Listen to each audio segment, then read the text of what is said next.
people you can interact with is, for me at least, an unmatched feeling. Yeah, sure, getting a quest to kill 25 Oomfleet flops isn't a lot of fun, but what is fun is watching a bar or number go up until you gain a level, allowing you to gain a new ability. And with this new ability, going to kill 50 more Oomfleet flops, but, you know, faster. Okay, but seriously, the slow progression of MMOs is part of what I love about them. Walking around the game world and seeing people who have put that time in and are way more powerful than I am, but knowing that I can hit that same power level is super engaging to me. And the progression in an MMO isn't just limited to gear, abilities, or level. Like in any game, you as the player will get better at it the more you play it. But with MMORPGs, you can get better by playing with other people, like doing your first dungeon in World of Warcraft. Oh, what's up, number two? How you doing? Through the mechanics of it all. There's also the added thrill of doing a dungeon with a group that thinks they're playing an esport and will call you a slur if you don't give them a shield at the exact right moment. Yeah. Well, I didn't sleep. Well, I slept well. That a single player game could never really have. Another thing that is Sorry, I slept well, but I did not. I did not get to sleep until like 2 o'clock. So I didn't sleep that much, but I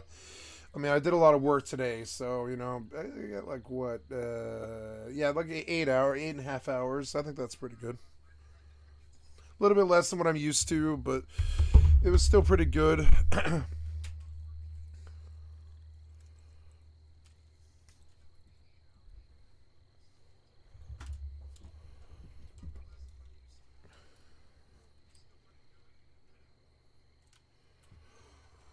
Extremely important in the enjoyment of MMORPGs is it is. Yes, it is game time now. I'm about to go at it.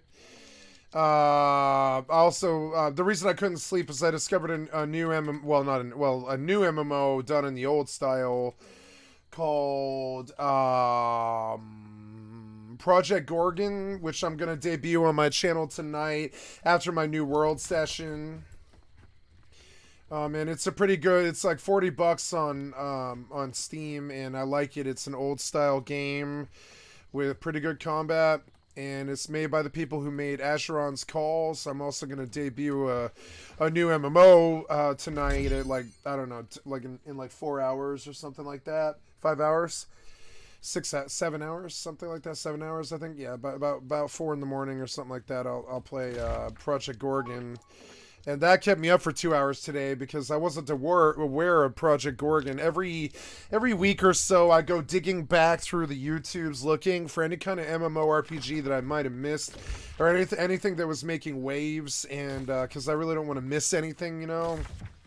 And I had missed the fact that like a couple of people who had worked on Asheron's Call had made a underground MMORPG. That's looking pretty good. Oh, I'm on display capture. Oops. There we go. That's looking pretty good. So, gonna debut that on my stream. I might buy it tonight, although it has a free demo. And I like it. It's old and it's good. It reminds. I think it's honestly. I think Project Gorgon is already what I think. What was that game called? Pantheon Rise of the Fallen. I think they're reaching the height that Pantheon was trying to reach much earlier and much better, and it immediately gripped me, and I thought, oh, this is a good game, and I'm excited to play that game tonight. I would be playing it right now, but I don't know if I have enough money to buy it, so I'm just gonna play the demo tonight. It has a demo that lets you play on the real server until you're level 15. So I'm excited about that. That ate up like 4 hours of my life today, though. Like as soon as I got off work, I immediately went to do, after I got off working like 16 hours or whatever. No, it was 13 and a half hours. I immediately went to go do research because I know that I'm hunting right now. I just don't know what. I don't know for what. So that's, so we're gonna, and also the expansion, the New World expansion isn't going away, so I also had to prep for that. So yeah, probably split my days between Fallout 76, New World, and this game Project Gorgon. Try to substitute Rust completely out of my roster, and now begins the process. It took me 3 years of just like drug use. Like I used drugs for about 13 years of my life. I feel like it's going to take me 13 years of sobriety to even begin to lose the weight or recover, you know, because it was that much damage for that long. It was a pack of cigarettes a day, methamphetamine, for like 13 years over 2 different sessions, you know, black tar, heroin, lots of marijuana, lots of drugs, right? So I feel like recovery is going to take, as long as it took me to sick myself into that, I think it's going to take me just as long to dig myself out of that and get back to perfect health again. Like 13 years. So while I'm on that process, I look at other things, which was like, oh, I spent 20 years on World of Warcraft. Now I'm going to have to spend like 20 years digging myself out of World of Warcraft, try to find, a better, happier place. And so that's what I'm doing every day. I'm like trying to work on my health and be happier and not be hunting for games and all these other things that make me unhappy.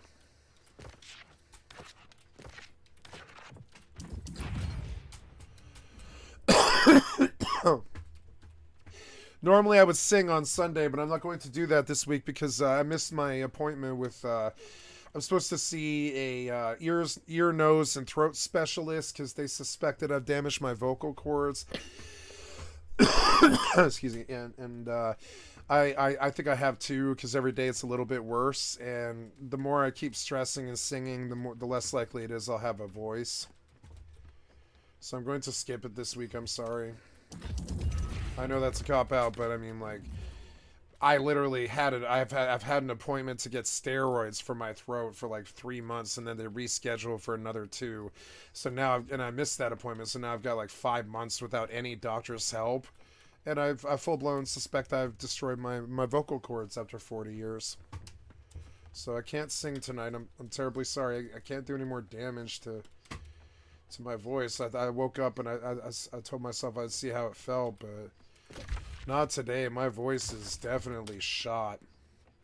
If I can feel it right now, like even just talking, I can feel some slight pain in my throat.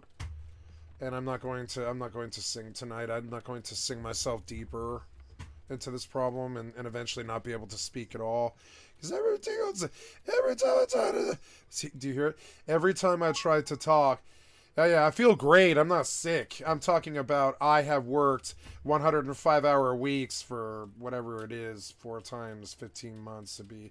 Yeah, for 60 weeks now. I have worked 105-hour weeks, 420-hour months for like 60 weeks. And this is what happens when you don't stop talking for 12 hours a day, every day for 60 weeks or whatever it's been. It's not that I don't feel good. It's that my voice will get low. I will lose my voice permanently. I can feel it. I've got polyps forming on the back of my tonsils, I think, and I suspect I may catch throat cancer doing this. I'm not sick right now, but if I keep pressing it, I will be. It's annoying.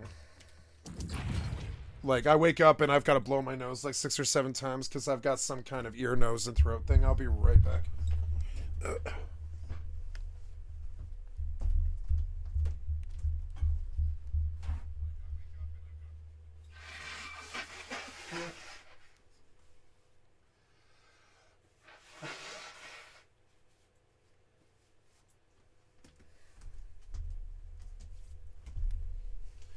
Most days it's a struggle not to sing, but I don't know. I'm not trying to destroy my fucking vocal cords.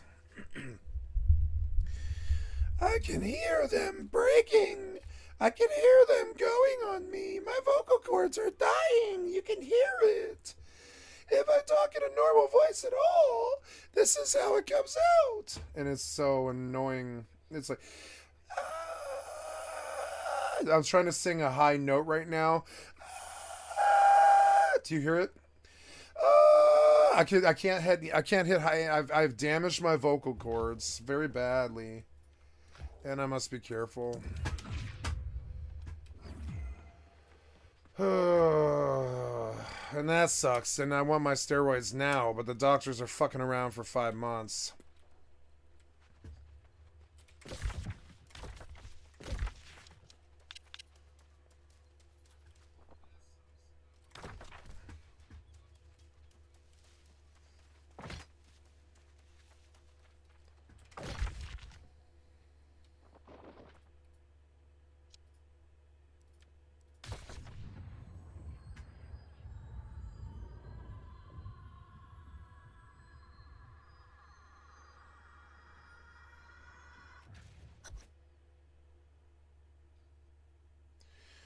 Maybe I should go to non-emergency care and see if they'll give me some steroids for my throat.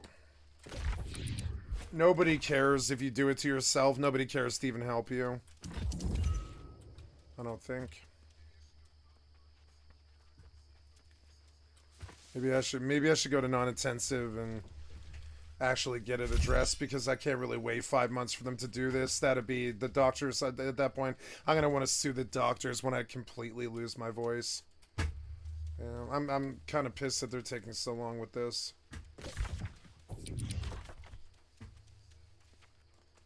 Like, I scheduled that appointment basically on an emergency situation, you know.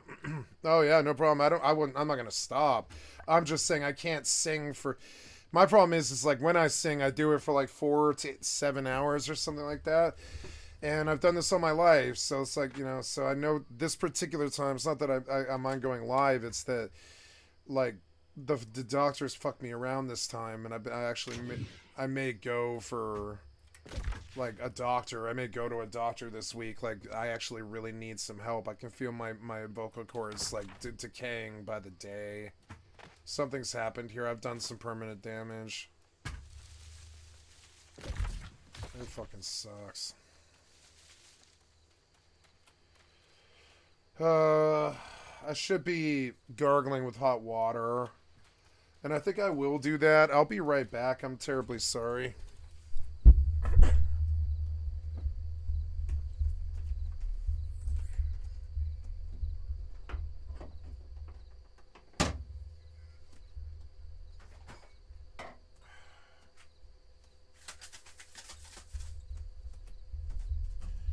Get some nice sea salt, you know, sea salt and hot water, that helps.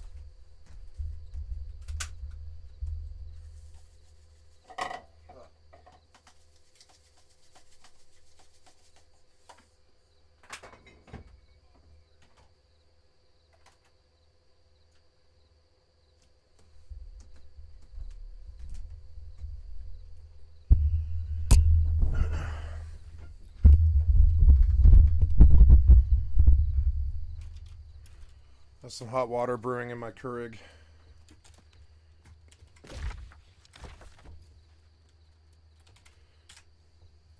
At each and every stage of the game. If there's even a slight lull in what a player's objective should be or how to get to the next zone, then they're extremely likely to log out and never log back in. These lulls in gameplay are what are commonly referred to as quit moments. The vice president of MMORPGs, Josh Strife Hayes, has a great video about quit moments. You should go watch it, but don't leave this video where I no, I can't say that on YouTube. The thing about quit moments is that they don't just happen when there's nothing to do, they can also happen when there's way too much to do. This is something known as decision paralysis, and you might have experienced it when you scroll through Netflix trying to find something to watch, but in the end, you and your partner just end up opening YouTube and watching some random video that they really don't want to watch, but you're interested in, and you just kind of force them to watch it. And if you're one of those significant others who's been forced to watch this video about MMOs despite never even setting foot in one and not knowing what run escape is, hi. How's it going? Think of MMOs with extremely complex crafting systems that devs spent hundreds of hours designing and developing to create a unique experience. It sounds like it should be pretty cool, right? But then that MMO walks up to you and is like, hey, nice log. Here's an extraordinarily deep crafting system showing all the weapons and armors and supplies you can craft with that one log, despite the fact that you don't even know how to equip items yet. I don't know, like, that would scare me. You have to ease me into your scary crafting system. When an MMORPG has nicely paced, well thought out progression, it can be one of the most amazing experiences to play through, and it makes a large time investment that most of the genre requires feel fun and relatively easy. Okay, but this video isn't about how to make a fun MMO. It's about why older MMO... Okay, so this guy's a fucking wussy. Listen to him talk about how you've got to lube him up before you ease the crafting system into his tight buns or whatever. He's scared of the complexity of a crafting system. And I'm sorry, but I can't think of a crafting system that's ever been complex. Minecraft is kind of complex for a kid's game. I never understood why they make Minecraft so goddamn complicated for a kid's game. But, you know, and I wouldn't say Minecraft's complicated. I'm saying the crafting is complicated. Yeah, man, I'm sorry, but you're like, oh no, the crafting system's so complex. Please, you gotta lube me up first before you ass rape me or whatever. And it's like, crafting systems are complex? No. It's like, gather 3 or 4 mats and click a button.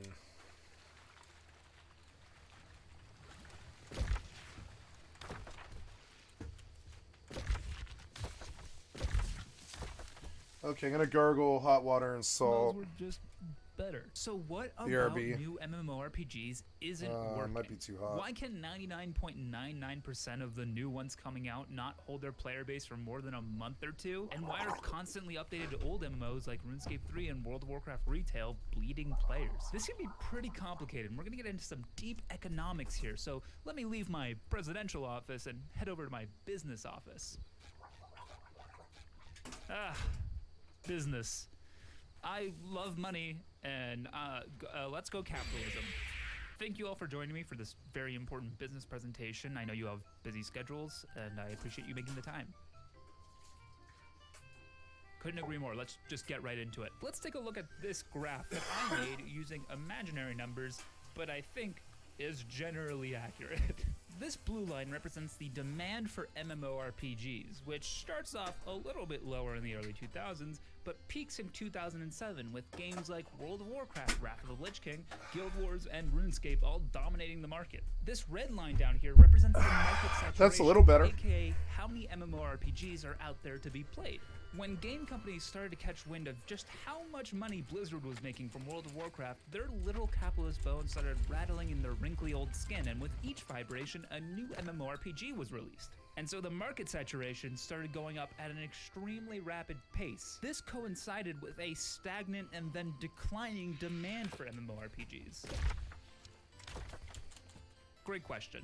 How does that affect the quality of the MMORPGs that were coming out then? Every new game was competing to set itself apart from World of Warcraft. After all, since MMORPGs are a huge commitment and time investment, you're going to need to do something special to tear players away from what they're already playing. So games started trying to get a little bit wacky and crazy with their systems. Systems are what all games are built on. They're the way that combat works, the skilling works, abilities, talents. If you were trying to pry people away from World of Warcraft, for example, and all you did was a little Control-C, Control-V action of everything World of Warcraft does, it just wouldn't be able to convince enough people to switch. And making an MMO is expensive, so it almost definitely wouldn't make the investment worth it. That's even if you do everything a little bit better than World of Warcraft. So logically, what these MMOs need to do is a common strategy in the dating world: peacocking. Peacocking is when a male uses ostentatious clothing and behavior to attract a female and to stand out from other competing males. In this case, MMOs are the males and we are the females.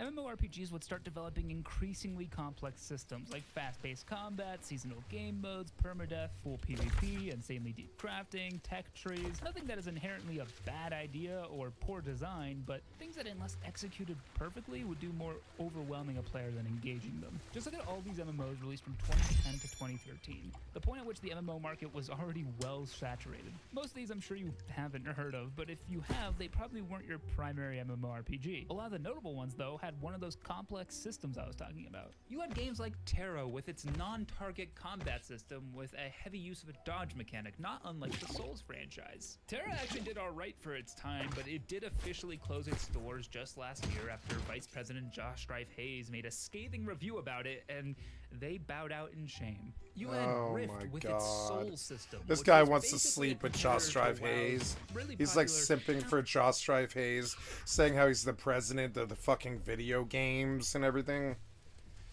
And it's like, come on, man.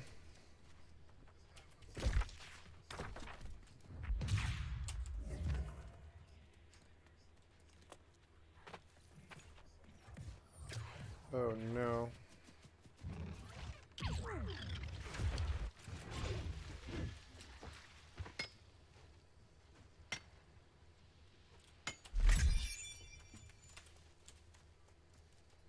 Talent system. Now, Rift did really well when it came out. No, was it the didn't. Prophesized WoW No, killer it that did not. MMO No, players no, would no, no, no. for There were friends. 16 million people playing Wrath when Rift hit. It had a max of 2 million or something. Had no. I realized that you weren't alive yet, or if you were like 12. But I was actually there, and Rift had maybe 1/10 of the population of WoW. 1/10. And it never went further than that, and it shouldn't have. Rift was not a WoW killer. Rift was not a contender. The only contender that I can think of was New World. That's it. The only one that I ever thought actually had a chance, you know what I'm saying? At least it definitely wasn't all these games that you guys like fantasize like fanboys. As soon as you like, I remember that whole moment when the entire scene was sick of WoW. They just wanted to rebel completely, and all of us left, right? And so our solution to this was like, well, let's all go to private servers.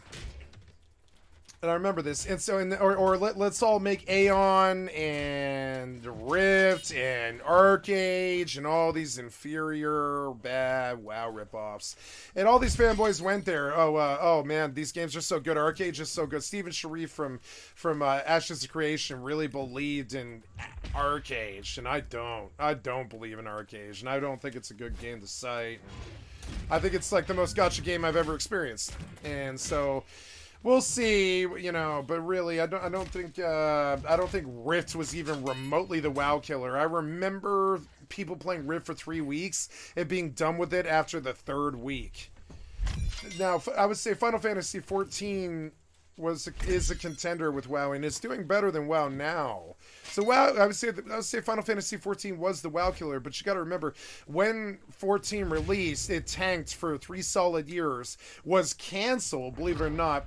Reinstated, given a new name called A Realm Reborn, completely theme parked from a procedural, not procedural, but mainly not a sandbox, but a like definitely like FFXI sort of sandboxy approach to like a more World of Warcraft theme park. And then 8 years later, in 2016.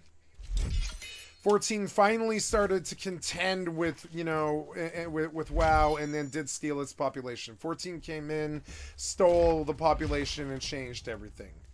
And so, yeah, we did have a WoW killer, and it was Final Fantasy 14, and it's still the juggernaut. It's still stomping 14 in, or sorry, WoW in, and that's where I'm at now, where I'm like, yeah, you bring up Rift like it was some kind of contender, man, but no, Rift, I think in its heyday pulled like 1.6 million, which would have been 1/18th of what World of Warcraft did in its heyday. 1/18th at its heyday, the best moment it ever had.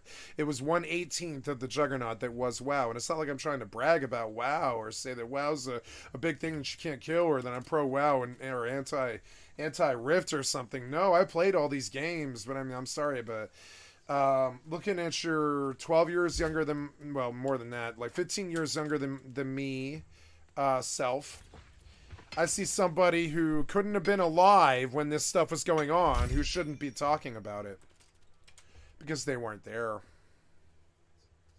Years, but even Rift started losing players only a few years after its No, release. 3 weeks. The game was dead after 3 weeks. No few years. Most MMO gamers who play Rift remember it fondly for about a month. There was no 2.5 years. No loser hung around Rift past the first month. I'm dead serious. Nobody hung around Rift past the second month. I'm dead serious. Like, by the end of the 8th week, dude, the population had dropped from 1.6 to like 30,000 people. The 3rd week.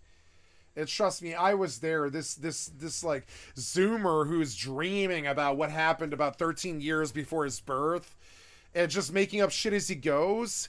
I'm sorry, but that's just not how this worked. I'm sorry, but that is just not how this worked. I mean, that is not how this worked. We did not have like a good 2 or 3 years on Rift. It was like a good 2 or 3 weeks. It wasn't even a good 2 or 3 months. It was like a 2 or 3 week period on Rift before the population jumped right back up to like fucking 7 million where it had been on World of Warcraft. It went from 7 to 5 when everybody left for Rift for like 3 weeks, the same way they did for every other contender that stepped to the board, from your Warhammer Age of Reckoning that I played for 3 weeks, to the Aeon that I played for 3 weeks, to the Final Fantasy XIV that I played for 3 weeks, to the ESO that I played for 3 weeks, to the Terra that I played for 3 weeks, and went back to WoW. And so yeah, sure, some of you fanboys stuck around longer than 3 weeks, but I'm saying the community didn't. The community did not. I know, because the population was dead of all those games. By the time I tried to leave, I was like, wow. The reason I'm leaving is the main town is completely empty. Like, I remember in Faro Valley, I can't remember the name in Terra, but I remember in Faro Valley, there was a main city there where everybody used it like Stormwind. And in the space of 3 weeks, that motherfucker was dead. It was dead. It started out like fucking Grand Central Station, and at the end of it, 3 to 6 weeks, something like that, like, motherfucker was dead. Straight dead. Deader than the doornail, pushing daisies. Town was dead. There's nobody outside the town trying to gank you or anything like that. And I did this with so many games. 3 weeks on Diablo 3 and then it died.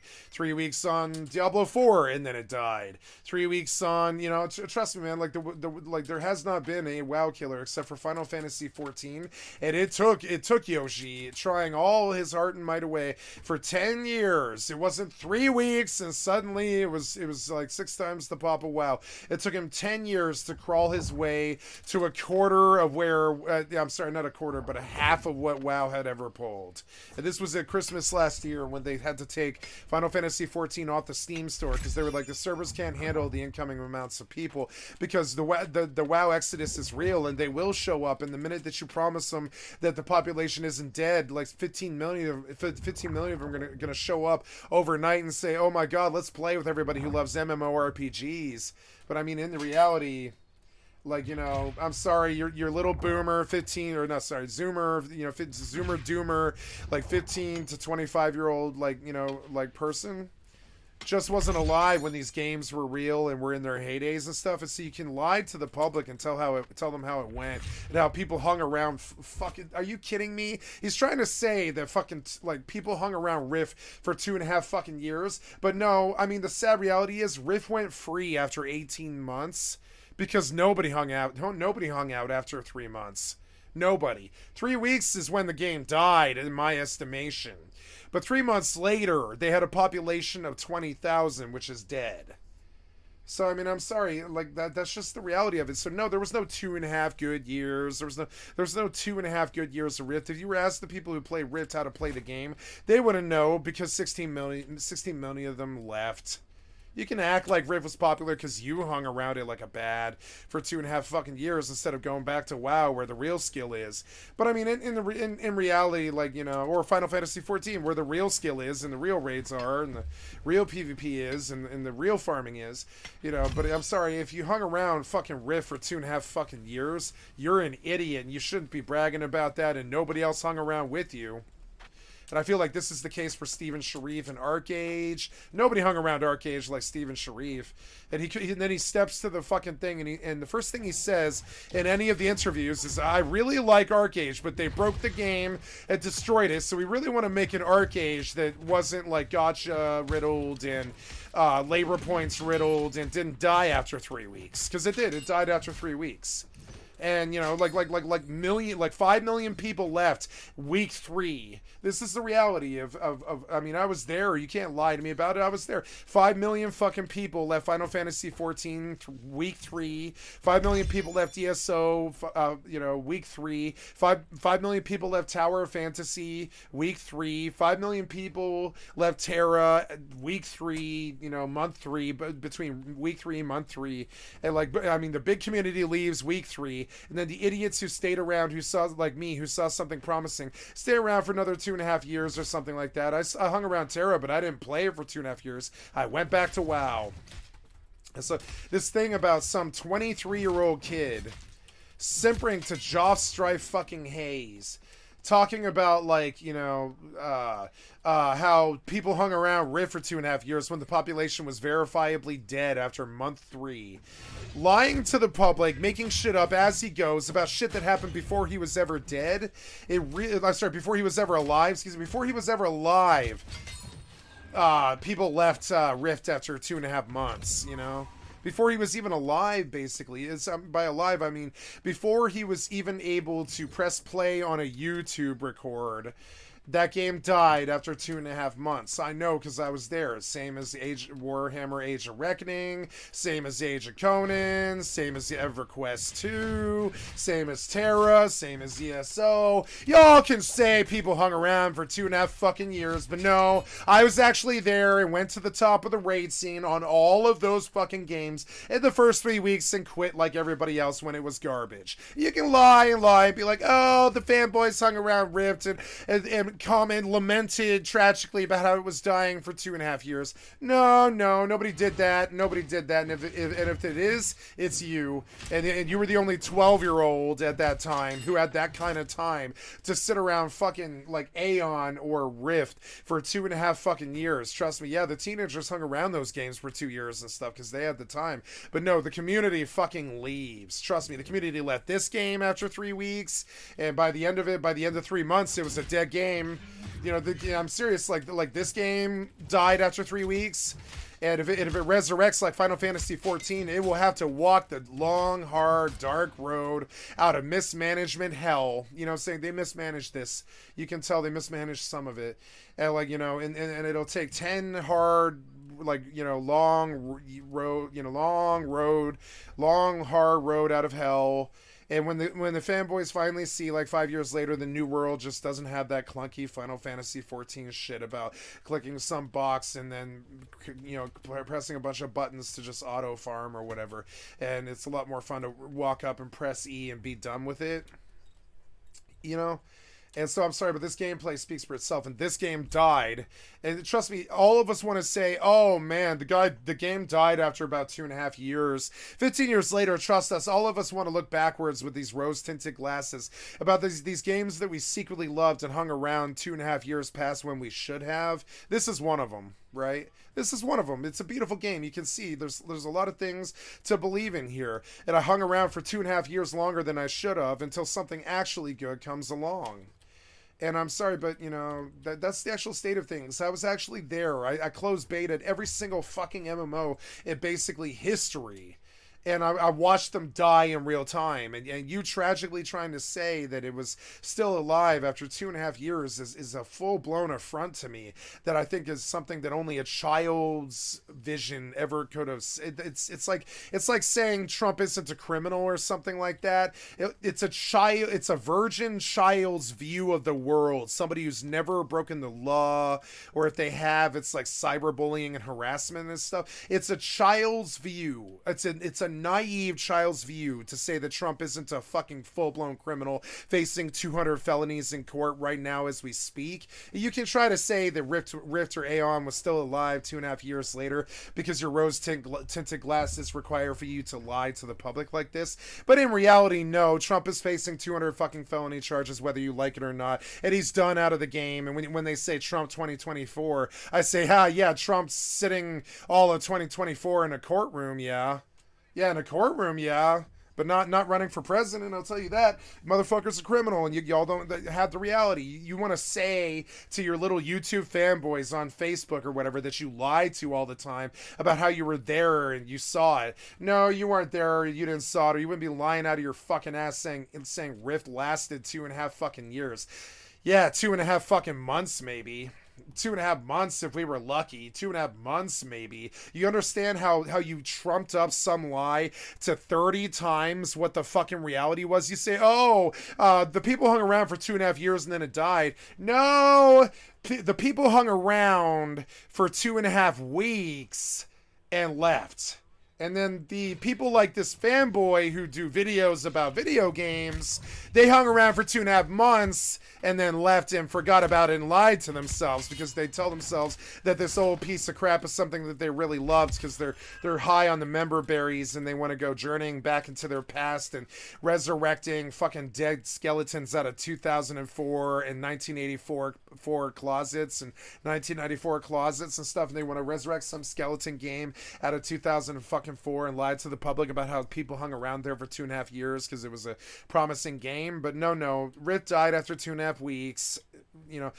New World died after 2.5 weeks, like ESO died after 2.5 weeks. People hung around for another 2.5 months, and then the people who really liked it hung around for 5 years until the game full blown actually died or disappeared, like Rift, right? There's only a few that are alive right now. It's Final Fantasy 14, ESO, World of Warcraft to a lesser degree, and I mean that to a lesser degree than those other two, and like, I don't know, maybe like if you count like all the other games together, they might add up to about 200,000, But the MMORPG scene, it's alive, and the 16 million people will still show up if you make a good game.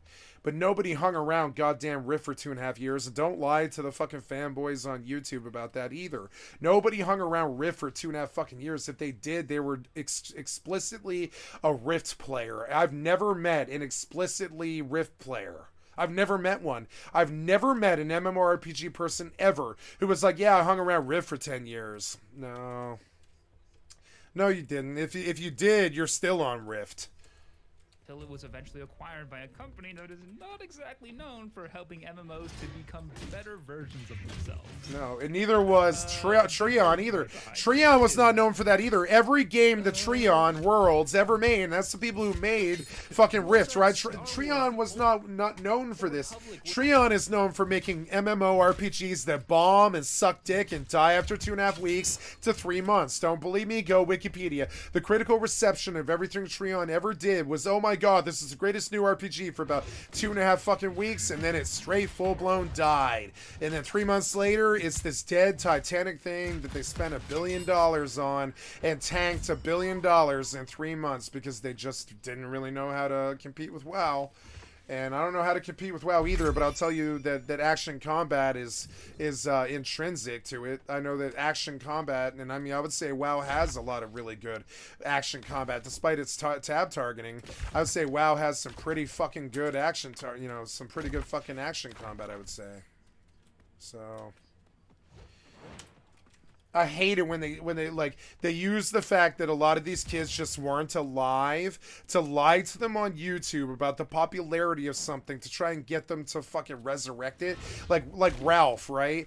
Now, Ralph will push something like Legacy of Kain. And sure, we all played Legacy of Kain, and Legacy of Kain broke out of the mold and gave us perfect third-person games like New Worlds and Fortnite, and we love our Legacy of Kain.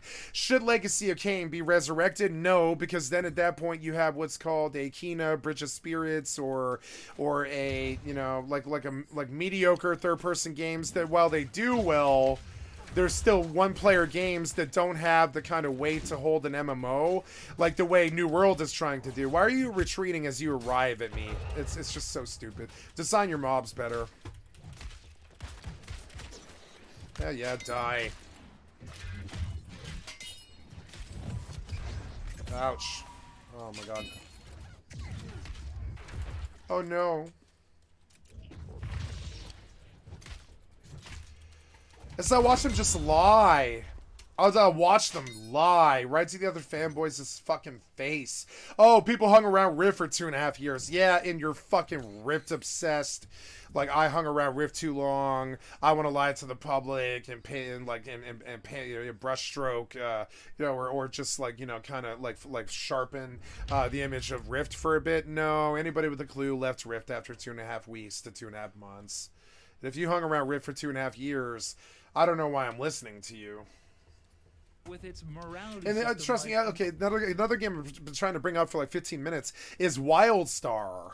They kept saying WildStar's the WoW killer. WildStar suck dick, dude. I was done with that game in 6 fucking hours, like everybody else. Everybody was done with that game in 2.5 weeks to 2.5 months, like every other fucking MMO in history. Everybody's like, oh my god, the New World launch was so bad. No, New World launch was the best I've ever seen in fucking history compared to WoW or FFXI or 14 or like ESO or any of those other games. Like, for instance, when I played ESO in open beta, they didn't even have voices. It was just a computer, It sounded like a text-to-speech, That was because they were, like, recording the voices as they were about to go live. And when it went live, there were still computer voices for half the game. And people forget about this stuff, but I mean, I don't. I was actually there. I closed betaed all of these fucking games and poo-pooed all of these games except for like Terra and like New World and you know, like maybe Diablo 3 and like Rust, you know. There was like 4 games that I thought could actually stand in the MMO industry space in 2020, and it was like Final Fantasy 11 private server, Final Fantasy 14, but I didn't like Final Fantasy 14. World of Warcraft to a lesser extent with Shadowlands and DF, and of course old school RuneScape, but I don't like old school RuneScape, like etc etc. There's still good stuff in the scene, but I mean, like, you watch these fanboys lie about Rift and you're like, nah, man. Steven Sharif drops Arcade every single time he fucking mentions Ashes of Creation. And I'm sorry, but of all the games that you ever dropped, I still think of Arcade as the greatest Titanic MMORPG flop of all time, and the worst gacha game ever released, and the most restrictive game ever released in the MMO sphere. And so when Steven Sharif drops Arcade, my skeleton kind of shivers, and I get a little bit of a fear deep down in my heart, where I'm like, oh no, he just quoted one of the worst MMORPGs of all time as his greatest influence. And you got to kind of watch that stuff. And then when I saw Ashes of Creation recently, I was like, oh yeah,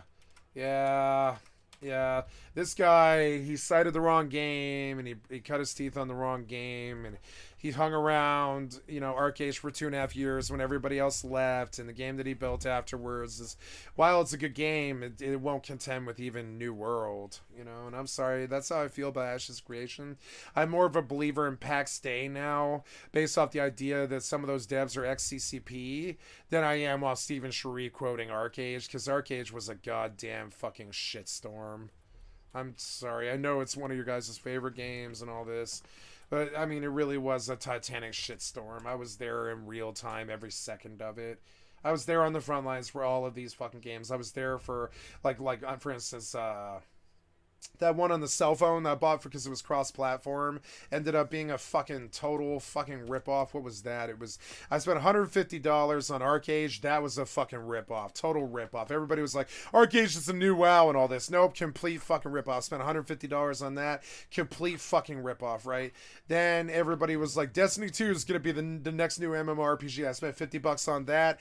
Totally regret it. On the PlayStation 4, that was a fucking lie. Then they were like, oh, Terra's the new WoW, and I did hang around that one for 2.5 years, but it still sucked. It wasn't like that. Then they were like, Fallout 76 is the new WoW, and I did hang around that one for like 2.5 years, and I did feel that it did actually rival WoW. I think they were wrong about this. They said Fallout 76 is the worst MMO ever created, and I was like, no, everything the scene says I completely disagree with, because the numbers, if you want to know where I fall on the side of, it's the numbers. I don't support the underdog when it comes to MMORPGs. I support where the people actually are. There is like 5 million people on Fallout 76. There's like 5 million people on Final Fantasy 14.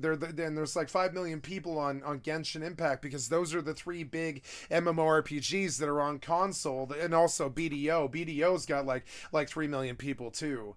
So like there's like 4 big MMORPGs that I still respect in the background that do the console like heavy lifting and all this and all this, and I just don't, like, you know, I don't trust a lot of what these guys are saying, and they're trying to whitewash and lie about something that happened like 15 years before they were ever even capable of pressing record on a YouTube button.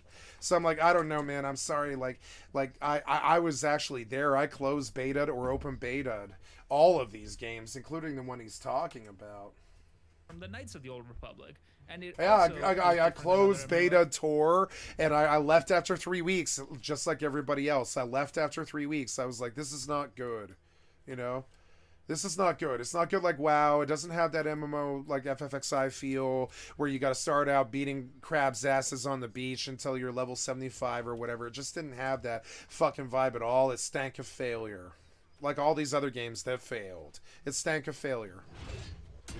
He was trying to bite off more than it could chew, trying to be the WoW killer, when they should have just made the game good. They kept saying, WoW killer, WoW killer, WoW killer.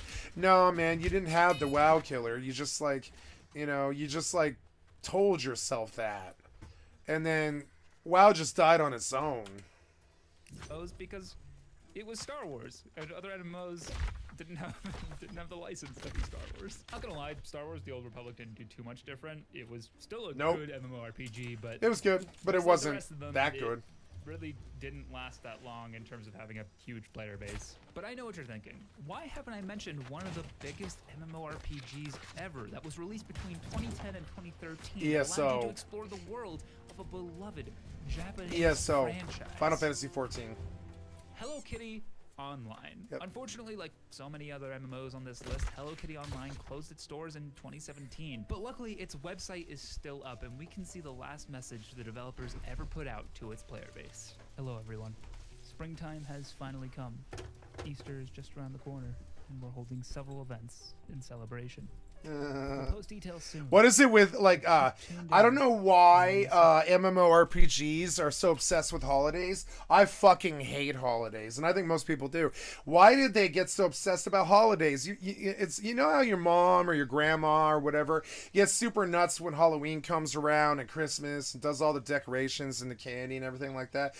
That's what it's like for MMORPG developers, except they really seem to want to push holidays like as basically the whole system of how the game works, and I don't think holidays are a good system for MMORPGs. I never have.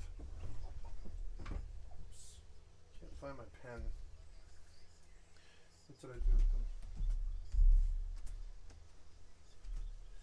So, what did I do with my pen? What did I do with my pen? Are you in here? No, you're not in here. Well, that's odd. Not in there.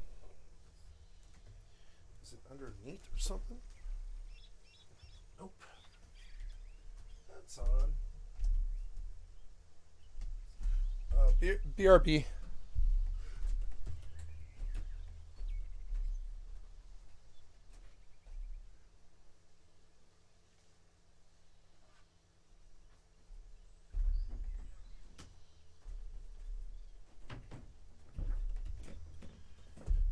Well, this is why I have to.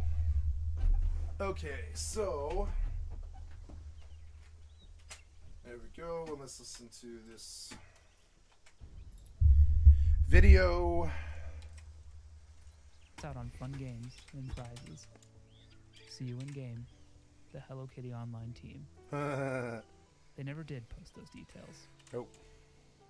Wait, why was the last post in 2012? It shut down in 2017. The other thing an MMO can do to stick out, which doesn't necessarily require a ton of added complexity, is by appealing to a niche. Most of the time, if an MMO wants to appeal to a niche, it's going to go for full PvP. It sounds exciting, right? Everywhere in the world gives you this sense of danger because at any moment you could be struck down. It's even more exciting when the developers go even harder and make the PvP system full loot, meaning everything you have is lost on death. This is exactly what games like Mortal Online do. But the reality is, appealing to a niche, especially a hardcore one, usually means you're by the way, so especially since in the gaming world, MMORPGs are already a niche. Just think back to New World. So, what was I gonna say? I hung around for 2.5 weeks on Mortal 2, and that was just like Mortal 1. Both Mortal 1 and Mortal 2 died after 2.5 weeks because they sucked.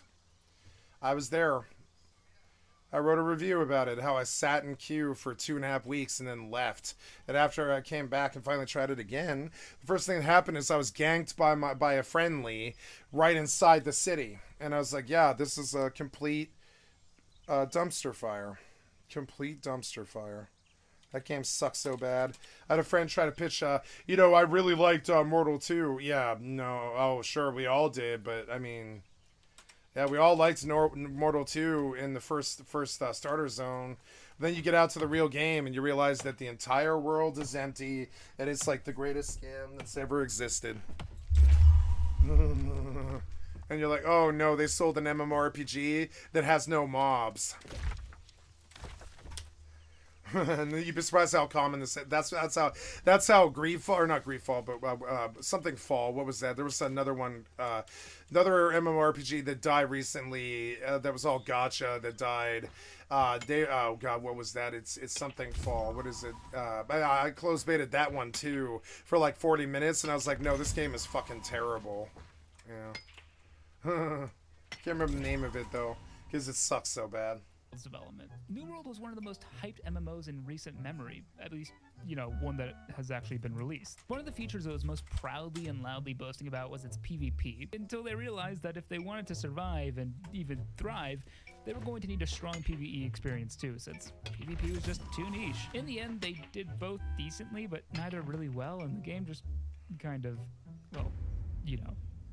And stop typing that comment that you still play New World, okay? Who are you trying to impress? Another fun thing that happened before the release of New World was Amazon Game Studios putting out a statement that said, hey, by the way, we are going to have cosmetic microtransactions, but don't rule out non-cosmetic microtransactions. Like, Amazon, the game isn't even out. Can you at least let us, like, play the game before you keep telling me how you're gonna milk me like the MMO addicted cretin that I am?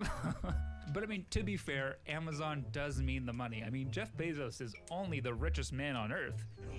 No. Wait.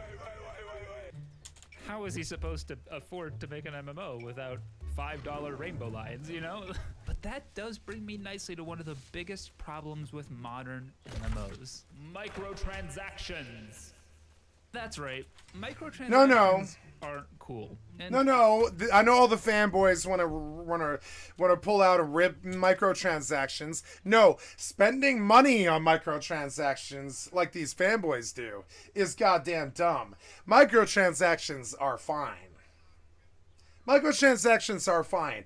If you are an idiot who's buying them, that's a problem. Hot take. Microtransactions are absolutely fucking fine. They've got to pay for the game somehow, and nobody requires you to buy these. Nobody requires you to buy the skin. They're trying to add some spice to it and allow you to look a little different from everybody else. It's vanity. We've had it since 2000, the year 2000 or whatever. And yeah, it sells. FIFA loot boxes sell. And I'm not against FIFA loot boxes. I'm not against loot boxes. I'm not against microtransactions. I'm against you buying them like an idiot.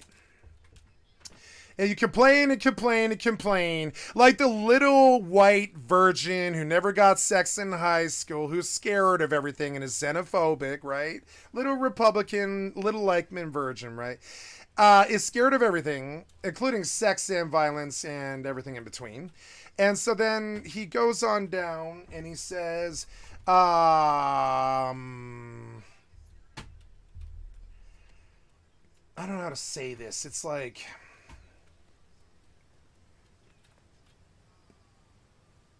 because you're so scared of microtransactions, you speak out against them all the time.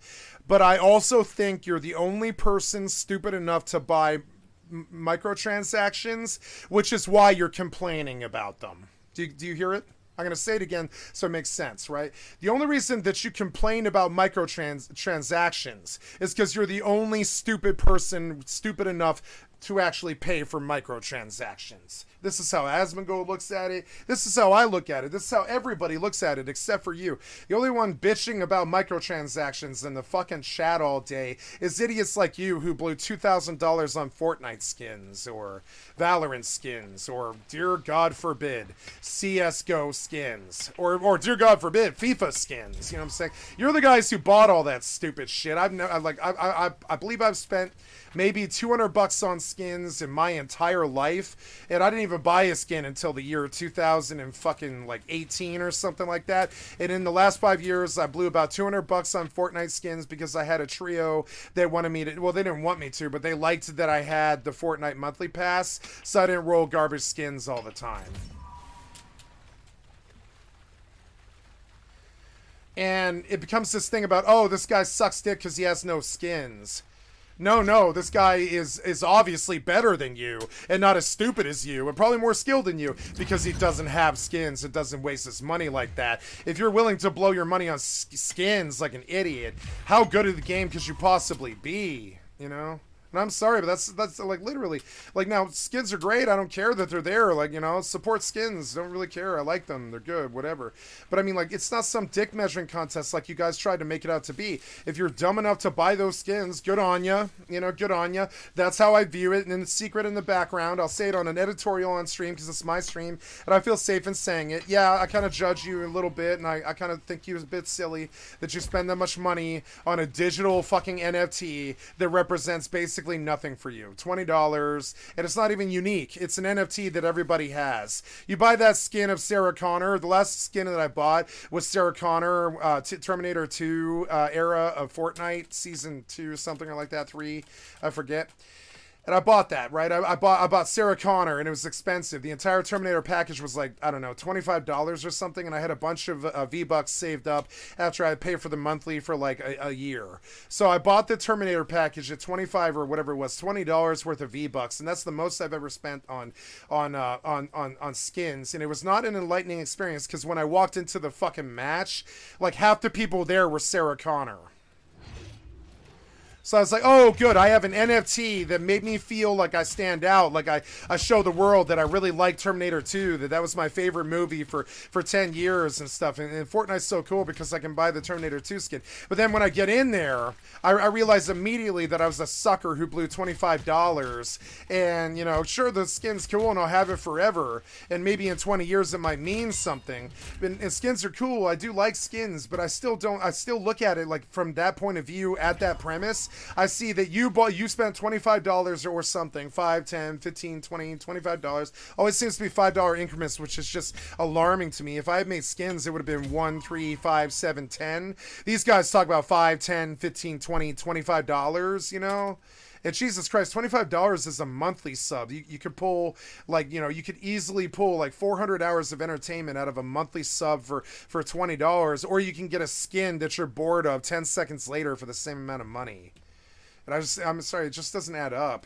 So then, you know, you kind of whitewash all this and you talk about how like I'm sorry, because you're young, because you're like 23, you just weren't alive yet. You think that the world played Rift for 2.5 years or something like that. But no, there's always some old fogey that was there who actually saw it, who's like, oh my God, your childlike understanding of what actually happened isn't too good. And you know, and I was there, and no, the game died after 2.5 weeks, and you're looking at this with rose-tinted glasses because you went back to Rift a couple of times over a 2.5 year period, and you remember a 100-hour play session when I played it for like 4,000 hours as being good, but I played this game for 4,000 fucking hours, and trust me, everybody left after 3 weeks or something like that, and only idiots like me stayed around and kept playing it, you know? And that's this game that I'm talking about. I'm not afraid to say it. Hey kid, you want to buy some microtransactions? They'll help you. Yeah, that's like really how I feel. It's like they're trying to fuck kids. It's like, you know, they're trying to fuck kids out of their parents' money or their own money, which is worse. And like, you know, I'm okay with their parents' money on an entertainment budget. I'm not okay with teenagers spending their money on skins when they should be buying clothes and cigarettes and alcohol and getting laid, maybe paying for gas for their car or like maybe sports equipment or something because they should be working their body out at that age and all this other stuff. But no, they're blowing $25 on fucking Fortnite skins and FIFA skins because they're addicted. And I just don't see how that's a good premise, you know. And I'm not saying that skins need to die. I'm saying that you guys kind of whitewash it as this thing that like is respectable, but I don't believe it is that respectable. I think it's like basically the entrance fee to free video games is gacha skins, you know. And it's a much more expensive, the most expensive, believe it or not, and I mean this, the most expensive play model is free. The most expensive one is free. This is why I never played League of Legends, because that free-to-play model is the most expensive business model I've ever seen, frankly. If you want to be big in the scene and be respected in the Fortnite or League of Legends or CSGO scene, you must have many, many, many, many, many, many skins. You must have a lot of money that you probably stole, and I'm sorry, it's just not too good of a scene. One of the things I witnessed going on in the background is I started seeing all these kids have a lot more skins than they have money to buy. And I was like, oh, so that's why there's all that credit card theft. Oh, okay. That's why there's so many NFTs and crypto coin and cryptocurrency. It makes sense now. They all have $3,000 worth of skins, but they're like 20 years old. I never, ever, ever would have spent $3,000 on anything video games when I was 20 years old. Nothing. I'd be lucky to buy a $450 console, and I'd have to save it up for 2 years. These kids blow $3,000 on skins in 4 years or whatever. You wonder why cryptocurrency and NFTs and shit are so big with their fucking generation. I'm sorry, guys, but here's the fucking wake-up call. Why did you think NFTs and fucking crypto coin and cryptocurrency and shit was so fucking good?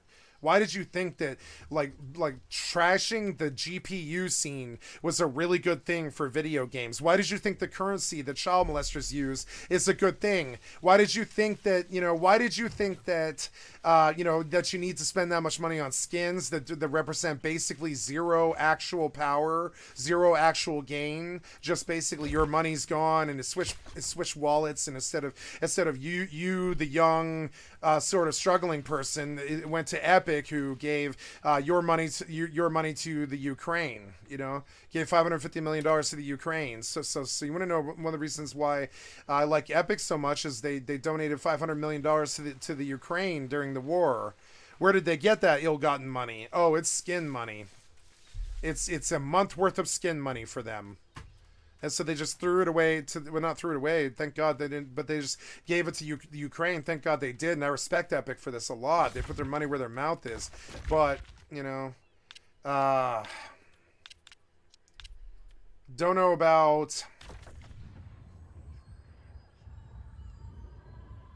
about those skins and how important you think they are. Don't know about these dead MMOs and how important you think they are. Like, honestly, I'll never tell anybody that I think New World is important. I'll just tell them that I think it's fun. That's it. No thanks. I'd rather do things the old-fashioned way. So Now, in 10 years, if New World lives, they might do well. They might be okay in 10 years. But, I mean, right now, as it is, it's a dead game. This is a city in the game. There is, 4 people here. See it? It's a dead game. If you can't see it, you're blind. It's a dead game, and nobody stayed here. It's a dead game, and so do I say New World's good? I do, but I don't say that anybody stuck around. 40 hours killing a boss to get the last part of 40 hours killing one boss is the worst. The worst ravages of the MMORPGs development scene. And I thought Final Fantasy XI was bad with a 1 week spawn on King Behemoth or Lord of Onzozo, but I mean old school RuneScape's probably worse. So just understand, I don't consider that to be very ethically sound. Making a boss that takes you 40 hours to kill? What? Why would that ever be the case? Not very good. It's not a very good feeling. It's not a good feeling, no. The big issue is there's no incentive for MMORPGs, both old and new, to not introduce microtransactions in some form. The way microtransactions work from the company's perspective is not to have every player spend a little bit of money. It's actually to get a few players to spend a lot of money. Those players are called whales. The reason every MMO is using microtransaction models is because even if your player base and subscriber count is dwindling, you'll probably have at least a couple of whales keeping your game afloat, which in turn encourages the devs to add even more microtransactions. And since, as I've mentioned a lot already, MMOs are extremely expensive to make, the companies funding development really just care about the bottom line and not the integrity of the game. But I'm just a little MMO player and YouTuber. Clearly, I have no idea what an MMORPG needs or what the players want. I mean, I'm not some great game development company like Blizzard that is fully in touch with their community's desires. Have you ever thought about adding servers for previous expansions as they were then? No. And by the way, you don't want to do that either. You think you do, but you don't. Listen, I know microtransactions have been complained about for over a decade already, but it is important to understanding part of why new MMOs suffer. And it's not just the fact that people can boost how fast they gain experience or buy better gear. The cosmetics are almost as big of an issue to me. There are two big things I find really cool in MMORPGs. The first is immersion into this massive game world that is quite literally bigger than just my character because it's populated by tons of other real people. The other is being able to see people's gear at a glance and understand, wow, they earned a really powerful weapon. Even if I'm brand new to the game, it tells me they Ooh, grinded for the new drop, fire either staff pick up a upgrade. quest, or spend time getting. Yay, upgrade. Ooh, new fire staff. Look, it's all cool looking too, and it has a gem slot. Yeah, go equip this thing now. Equip this thing now. Cannot equip this in this slot. Why? Why can't I equip that in that slot? No, just... I cannot equip this yet. Okay. It's level 48. Okay, that's okay. I get it next level, huh? That's alright. Come on, big money, big money. Give me like a scarab or something. Come on. Oh, spear the soldier. Okay, that's okay. What about that? It's a heavy... Yeah, it's heavy. Medium, gray. I'll sell that. Oh, that's BOE, huh? That spear reward? Okay. Well, yeah, looking good. We'll go stuff this box if it isn't already full. Might be full. Nope, not full at all. So, that guy looks cool.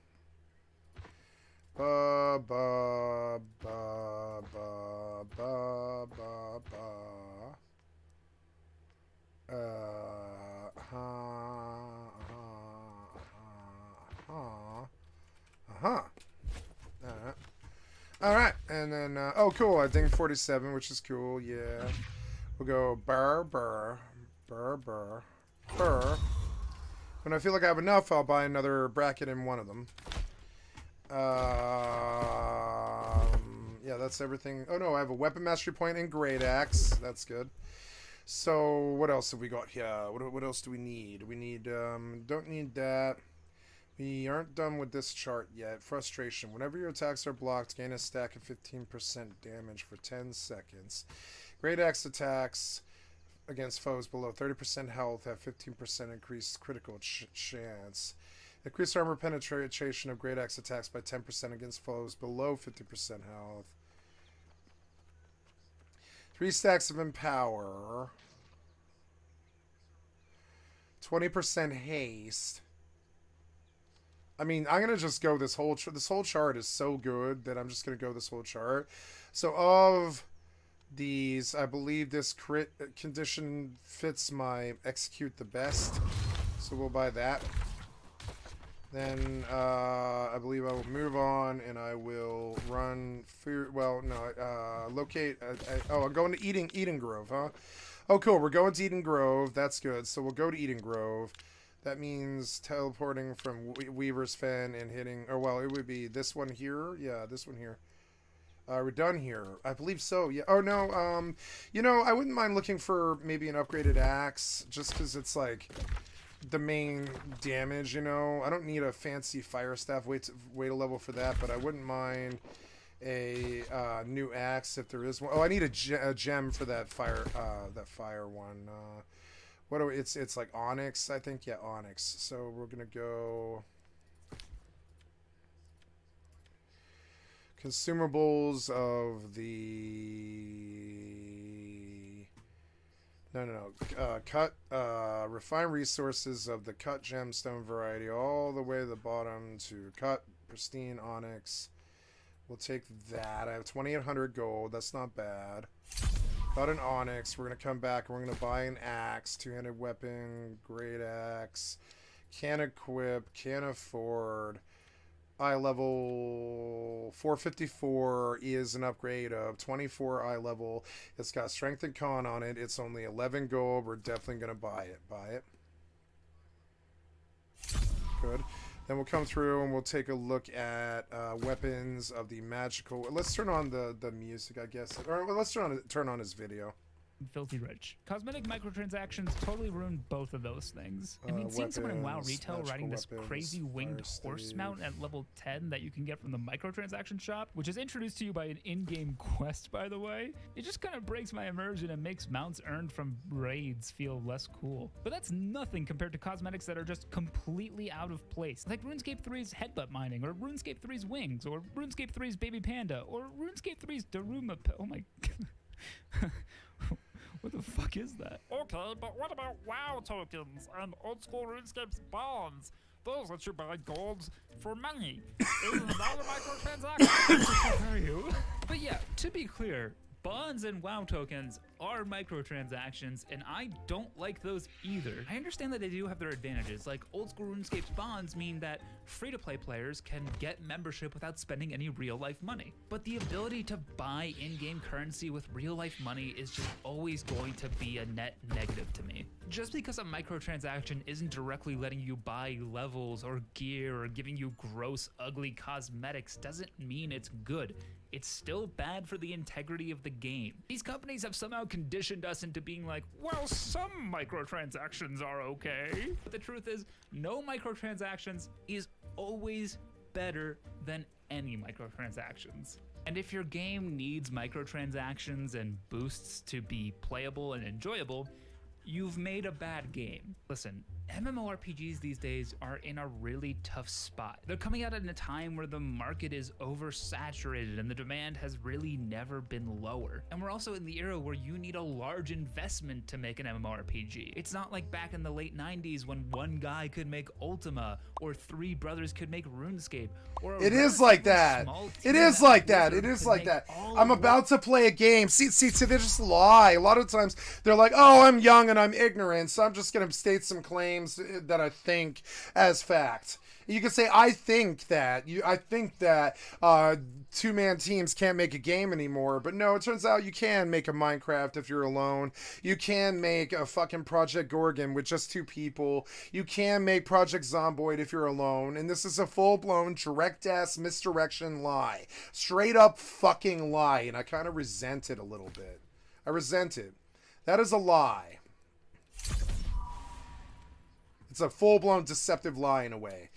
I'm sorry, but like anybody can make a good game. Look at the Stardew Valley, where we're actually kind of seeing quite the opposite of this. Like it's not only a lie, it's like misinformation, because it's like there is a lot of really super successful games that came out of 1 to 2 people just in the last 10 years. It's like in the big scene too, like Stardew Valley. It's a complete horseshit lie. It's a lie. I don't know how many devs Eve has, but it's not that many. It's like 30, I think, or something like that. I'm sorry, but it's, you know, whatever, man. I know that you just gotta keep repeating the misinformation because it's the age of clickbait. But some of us were actually here, you know. Some of us were actually there. World of Warcraft. The truth is, modern MMORPGs are kind of at a natural disadvantage due to factors mostly outside of their control. Okay, but enough about modern MMORPGs sucking, because that's not really the point of the video. Older MMORPGs have a lot of things that make them special that aren't just new MMO bad, old MMO gooder? Wait, hold on, I'm getting a call. Hello? No, I think you're mistaken. No, that can't be true. One second. Sorry, this person on the phone is telling me that you aren't subscribed, but that's ridiculous. I did subscribe. You are subscribed, right? Anyway, let's go back to my business office so we can look at numbers about older MMORPGs.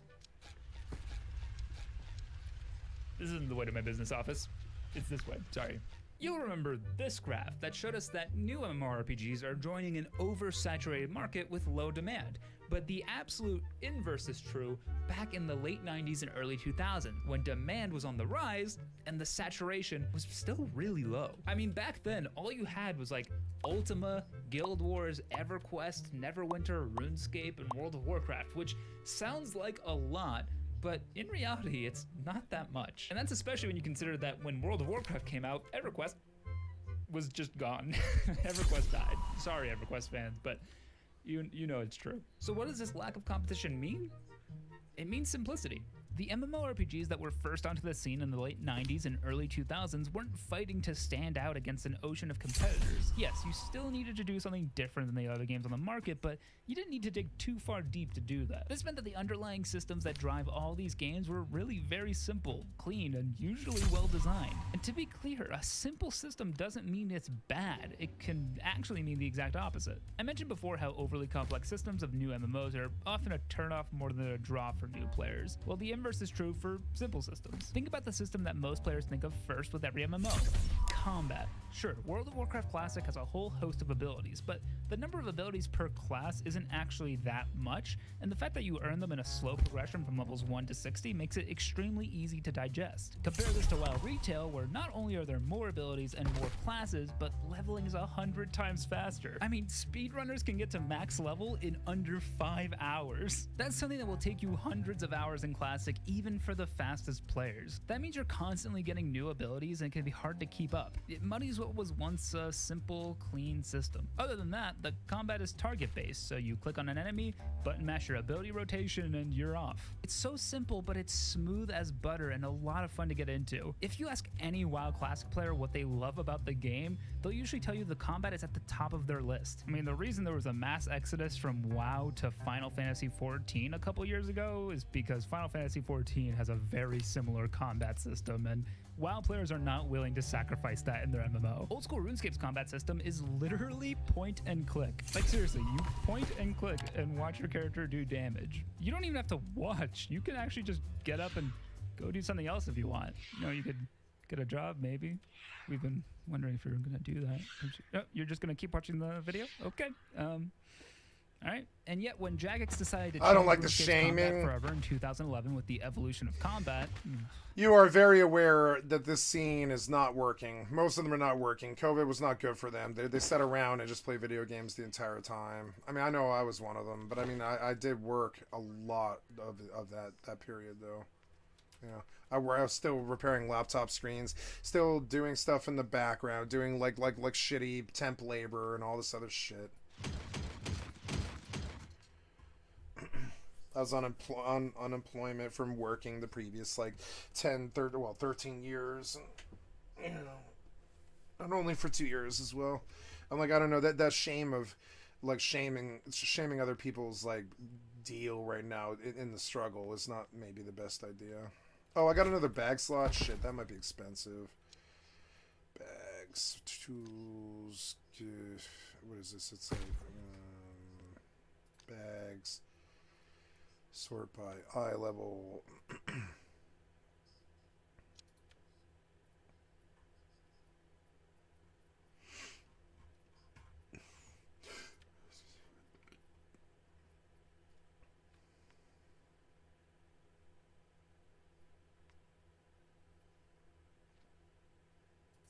I'm gonna have to buy that.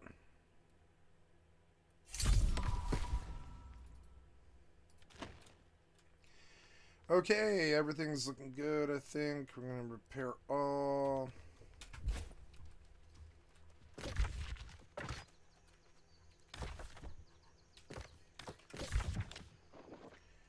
Good, now let's go to Eden Grove, which will mean jumping to here and running across the land from here to here to here to here to here and then over to here. And that is again I will be traveling to here, then here, then here, then probably more likely here, right? Yep, here. Yeah, I'll probably go here first, and then here, and then finally here. So first we warp to here, and we set a target for there.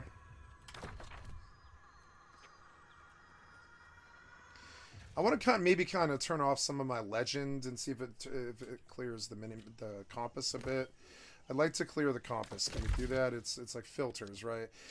Objectives, right? I don't need anything but the... Yep, I don't need any of that stuff. Town projects are good. And the season story quest. The landmarks, I don't know about that. I don't think I need that.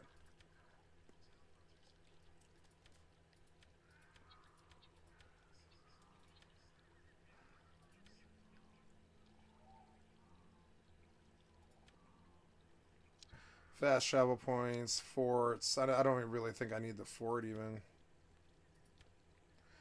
In settlement locations, I don't know what that is, but we'll keep it. So in settlement locations, yeah. So, okay, and then faction influence. Very good. So now, hopefully, it's way less cluttered. Yep. And I can follow my tags a little bit more. Much, much better. Way less cluttered and much easier to track. Wow, you can see the compass is actually really good. Wow. Bumble Blossom. Okay, I'm gonna buff up here. I'm gonna sing. I'm gonna play a song here. Novice, expert, Fellows of Windsward, Pirate Flying, Potter's Sprint, The Butterfly, Windsward Inn. Let's go with Fellows of Windsward.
The game started to bleed players, and that's because the game was well designed around the simplicity of the old combat system. Simple combat systems can still be deep, rich, rewarding experiences. Making an insane getaway with your abilities in WoW Classic Hardcore is one of my favorite experiences I've had in any MMO lately. And old school RuneScape is still using the exact same combat system from 2004, but has found ways to design Your best experience lately is somehow running from mobs and survival. Yeah, that's been fun to watch, but you got to remember how that usually comes about. They're brain dead. They've been up for 12 hours and they miss pull and they get three links and they're tired.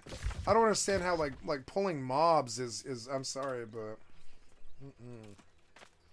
and content around it that makes it more engaging. They do this by forcing you to swap attack styles or prayers or gear at the right time. They haven't had to change anything about how combat at its core works to do any of that, so the system is still completely approachable for anyone. This simplicity on the surface is what attracts so many new players to these games. And after investing a ton of time into learning these mechanics like combat, they get to take advantage of their earned knowledge and do more with the combat system than just using a stronger ability. What goes hand in hand with the simplicity of the combat system is the beauty of the gear progression in the old MMOs. I mean, RuneScape's gear progression is iconic at this point. We all remember finally getting to equip our first rune plate body at level 40 defense after completing Dragon Slayer, or when we finally got a pair of dragon plate legs that looked so cool back in the day. And there was no dopamine rush on the same level as getting your first tier 70 armor when you got a Barrows drop for the first time. The equipment tiers in RuneScape were laid out extremely clearly, and any player, old or new, could figure it out really quickly. And because the inventory items and the equipment models matched one-to-one, it was really easy for any player to know what another player was wearing at a glance. This meant there was a lot of intrinsic motivation just walking around the world or standing at a bank and seeing a player wearing a dragon chain body. You would see that and be like, damn, that guy's rich. Or he's really... It's weird because you can see they're like, I'm licking the window on the outside mentality, where they're like, oh man, I'm licking this guy's gear window. And I'm sorry, but yeah, that was cool for the first like 3 weeks of World of Warcraft for me. And then I was like, okay, well, everyone has nice gear. It was no longer impressive to me forever again, you know? Really good at the game. Or he real world traded. That's kind of like close in the real world. You're like, oh man, that kid's dripping in Gucci. He must be doing well. But it's not that surprising. You're like, okay. That guy's got Gucci. But you guys simper and you're like, oh my god, look at that guy's gear, and it's like, I'm sorry, but that's weird. That's a weird, like, response to get. I get that way with titles, but I don't get that way with gear, like their skills and their achievements and stuff. I get that way with titles, but I don't get that way with gear. Like, I had a friend, Aquinas, walk up to me yesterday, and he had owner of Windsward, and I was like, Jesus Christ, how the fuck do you get Windsward? Classic doesn't have the tiers laid out so plainly. That meant so much to me more than some piece of crap like gear set. First Don't of all, care. item rarity. Fucking, Item like, rarity. I don't care about item rarity. I don't care about epics or legendaries. I don't care if it took you 3 weeks. I don't care. Never cared about the loot. Don't need the loot to win. I'm sorry, but I don't. And I mean, I need the people. Don't need the win. Don't need the loot. And so I'm sorry, but those people who are like, I've got such good loot. Yeah, good for you. You know, good for you. In a 1v1, is the loot gonna save you? Rarity isn't and wasn't a new system by any means, but it's a nice and easy way for players at a glance. And so we used to, okay, so yeah, an example of this, right? In the year 2008, I was outside in Mop, I think, somewhere outside Stormwind, I believe, with my friend Kyle, and we were running dual subtlety rogues with the previous tiers PvE weapons, right? And the previous tier's weapons with the procs in duels outside Stormwind. And we were subtlety rogues, but we use swords, right? Swords, that's it. And we would have this, we would wear gear sets from last season, and we would stomp glads. I would stomp glads doing this. I would.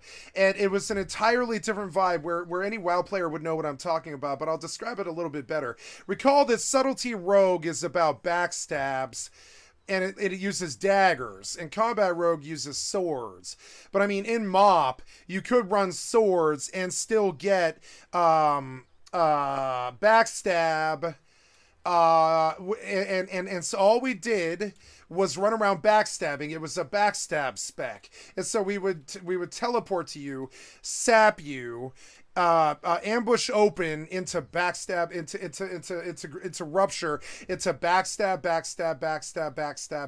and backstabs hurt, you know. They really do. They fucking hurt. Backstab, and that's how we essentially got to gladiator skill level with just being in a 3s team without outside influence or any kind of guidance or anybody holding our hand or win trading with us. We just came to the scene being the best in the world, giving ourselves nerfs to our specs, nerfs to our gear, nerfs to last tier set of gear. So if they hit you, it would hurt a lot more. So you would act like you cared a lot more about them hitting you, because it hurts a lot more, and you also do a lot less damage. So you got to play perfectly, and that's how I started going 1,000 duels in a row and winning. Like 1,000. By the end of the night, it would be like 250, and you would go days on end without losing. And that's what it takes to be glad. You have to basically nerf yourself compared to everybody else, and then continue to beat them. And that's how I would say that's how somebody becomes ninja, basically, or whatever. So now, I look at that and I'm like, man, that fucky spec that we use to destroy glads is just an example of how the gear doesn't matter. The gear doesn't matter. It's never mattered. And the people who talk about the gear and lust after it and ninja it and obsess over it, they'll steal it, and they care about that loot a lot because they fucking need it to compete with the actual people who have skills. They need that gear. They need it. I've never needed it. To understand if they just got something worth taking a closer look at. Sure, it's not always now it perfect, helps, but you know, it does. sure, it fucking helps to have a legendary hunter weapon that lets you fly into the sky, you know? It does. It helps to have that shit. You know, it helps to have it, I won't lie. But if I'm using it to destroy the guy, I'm wrong. The only time I'm ever gonna use the cooldown like that is if he has me low, and I'm gonna use it for survivability, not to pwn up and hit him for 50 times the damage I normally do, or any of the shit that the one tricks who live off gear do. I'm gonna use that ability to get out a certain death to pull my consistent 1,000 wins. You know what I'm saying? I'm not going to use that ability unless I need it to survive. I'm not going to use it to kill you. I'm not going to killing spree you when you're at 2% health. I'm gonna fucking sinister strike you to death when you're at 2 health. You know, I'm not gonna blow cooldowns to kill you until somebody tells me to. I'm gonna get you down so low that when I blow my cooldowns, you can't stop it. And that's the whole idea. And then I get you to trinket twice, and then you're out of it. You're out of it at that point. At that point, I've used nothing. You've used everything. I've used like maybe a cloak and a vanish, but already 90 seconds on the timer has already gone up while I continue to try to bait you into using all of your abilities over and over and over again. And the closest I ever got to the sun was 15 points from Gladiator on World of Warcraft. And this is, you know, and at that point, at the end of the season, you got to choose whether you're going to keep going and get worse, or go for the glory and lose it all. And we didn't go for the glory. We settled with rival and just like took the title. We were like, okay, well, top 5% is good enough. It is good enough. And so I never took the best in the world, so I'm not one to advise other people. But I will say that, like, if you need the gear, if you need the abilities, if you need the one trick, if you need the rotation, if you need the money, if you need the boosts, if you need the gear, if you don't play every day, if you don't play 12 hours, if you don't really love the game, and you're lack of passion for it shows, and all that other stuff that I just can't really pretend to be guilty of, you know. I've just not been guilty of this for a long time. I just leave the game, and if I'm guilty of any of those things, you know, I just leave the game, like Rust or whatever. If I'm guilty of any of those things, if I dislike the game, I just leave, because I'm like, yeah, I don't know, I'd rather enjoy the game that I'm playing. Does what it needs to do. Then you have the stats. There's only 5 main stats, and it's not hard to figure out which stats are best for which class, so you end up really only prioritizing 2 or 3 that you want from your items. Like a hunter wanting agility to increase its range attack power, or mages wanting intellect to increase their max mana. When you progress further, you'll find items that have more than just basic stats, like items with straight attack power, spell power, or effects that can happen on hit. Since these sorts of enchantments come later, a player won't be overwhelmed by them right off the bat. This keeps the progression simple, and it also helps your power feel like it's really scaling with each gear upgrade. I just really want to stress how much slow progression was key to these older MMOs. Yeah, we all hate when you try an MMO and you don't like it, and the other players who love it are like, well, did you invest 500 hours?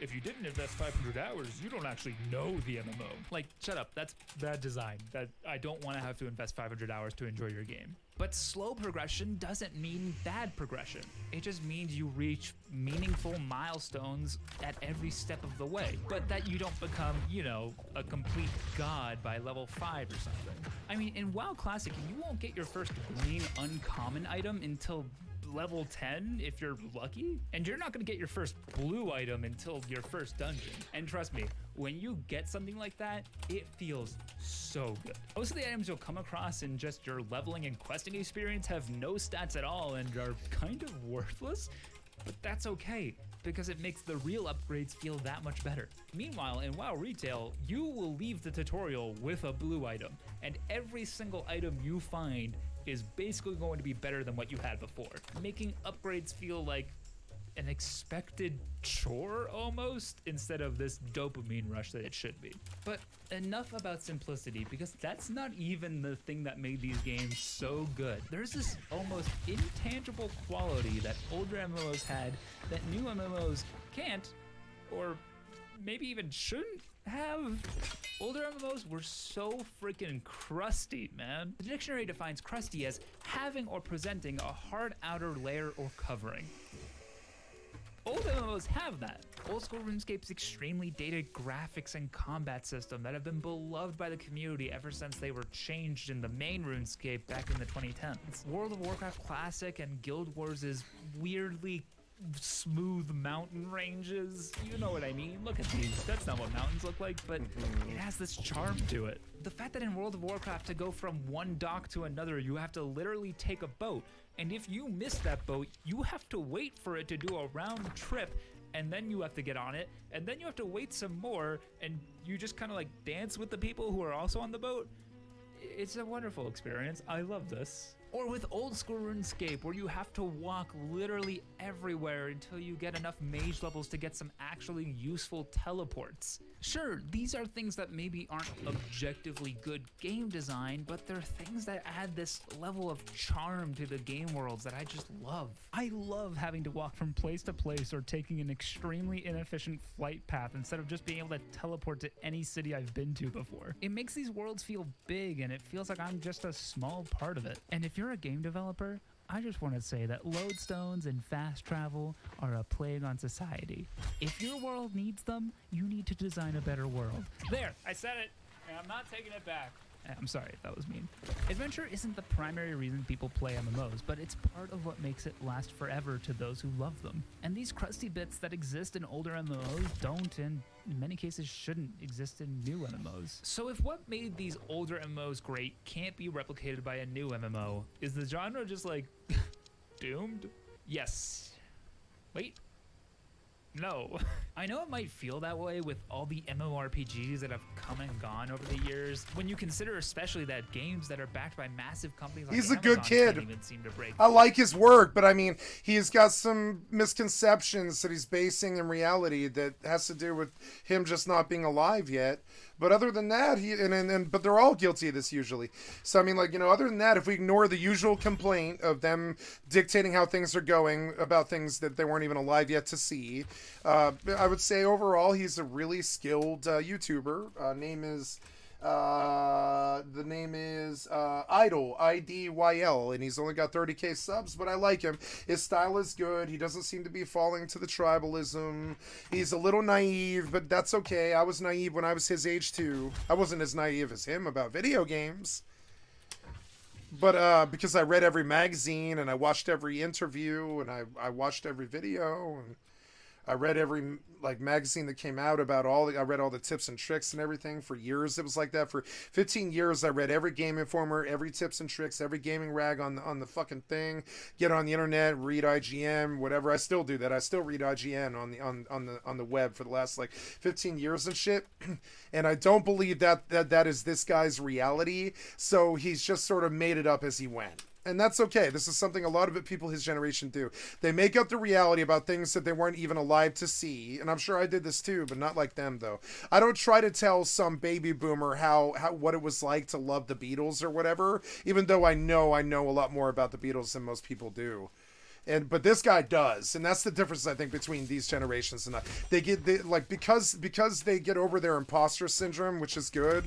They build their confidence in a really strong way, and I like that. But and that's what they're doing. But it also makes it so that they try to tell the world that it was a certain way that they had in their head when they don't do their research. And simple research would immediately disavow a lot of the stuff that he's mentioning. Kind of simple research would have destroyed a lot of what he's saying. So you see somebody coming out with just 30k subs, and I'm not one to talk. I'm an artist, so I'm trying to reach the music scene, and I'm not one to talk. I don't have the hits that he does, so I'm saying he's obviously good at it, but I don't think a lot of the things he factually said, as statements of truth, were actually true, and that sucks, and that's tragic because I don't think he knows any better. That's the other part about it. I don't think he knows any better because particularly, where would his generation have got that information other than being there?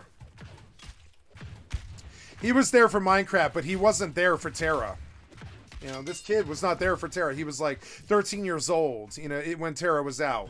This kid did not mainline Terra and become Primarch of the Faro Valley server like I did and knows what he's talking about. So just understand, this is something about that generation that I do see a lot. It's a critique that I don't wish to kick their asses about. I think it's actually one that makes sense and is not a really bad one even, really. It's just not too good because it's not usually factual or true, some of the stuff that they're saying.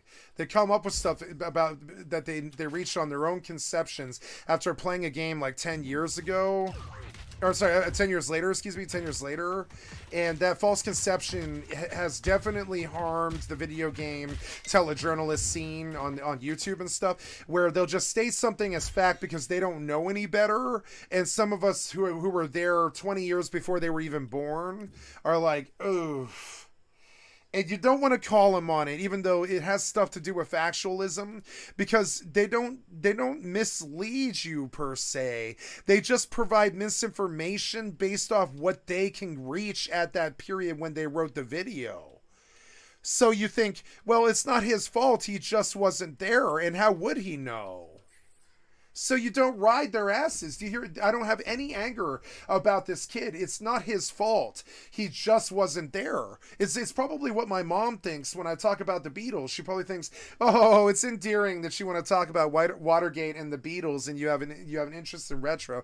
But don't ever tell me anything about it. I've caught her doing this before. She'll be like, don't ever try and tell me what happened in the 70s. You weren't alive yet. And I was like, yeah, valid complaints? I was not alive yet. No, was not alive yet. So no, I don't want to talk to you about the Beatles or what I think about Watergate or you know, they had a really funny show on HBO recently about how the Howard guy from Howard Hunt from what is that, White House Spies or whatever, White House whatever it is, White House Spies or whatever it was. That was a hilarious show, and I wanted to talk to my mom about it afterwards, about how Howard Hunt actually was like a full-blown Hitler obsessed, like Hitler manic. He was like a Hitler manic in the respect that when he invited other CIA and FBI luminaries to his home for dinner with his wife and his kids, so they could have family dinner and meet his compatriots in the intelligence scene, right? CIA, right? They showed this in the show, and I wanted to talk to my mother about this. I was like, okay, so there's this scene in White House, like White House Spies or whatever it is, White House, funny show, HBO, White House, whatever it is. I forget. It's like White House, HBO, right? White House, whatever. White House Plumbers, right? White House Plumbers. So there's this hilarious part that really stuck with me in White House Plumbers, where and only Woody Harrelson could have pulled this off. It was just odd. Or I don't know if it was Woody Harrelson. It was somebody else. It's somebody else who's really famous. Hold on, I'll look. Who was this? It was, yeah, White House Plumbers, right? Oh, I killed the tab just out of habit. But White House Plumbers cast was, come on, reload, damn it. It was G. Gordon Liddy was Justin Theroux, and then Woody Harrelson is E. Howard Hunt, right? And Woody Harrelson plays a good E. Howard Hunt. And E. Howard Hunt was this like stereotypical Republican who was actually kind of Fourth Reich, and he believed in what the Nazis were doing, and he wanted to capitulate to the Nazis. And he was kind of pissed off that we fought the Nazis in the 40s, and he liked Hitler. And I just couldn't believe this about E. Howard Hunt. And they depicted this in White House Plumbers, and they made the statement about everything is true. And I was like, nothing could be this true. Are you serious? And they depicted this scene in White House Plumbers when he has Justin Theroux come over to his house to have dinner with the wives, Lena Headey and Kiernan Shipka, and they have dinner with the wives. And the first thing that E. Howard Hunt does is he like slaps on a Hitler speech at like 7:10 in the evening, and he asks G. Gordon Liddy, "Do you like Hitler?" And he's like, "Well, no, sir." And he's like, "Oh, that's quite a disappointment. I really, really like Hitler. I think his speeches move me. It's not that I believe what he believes.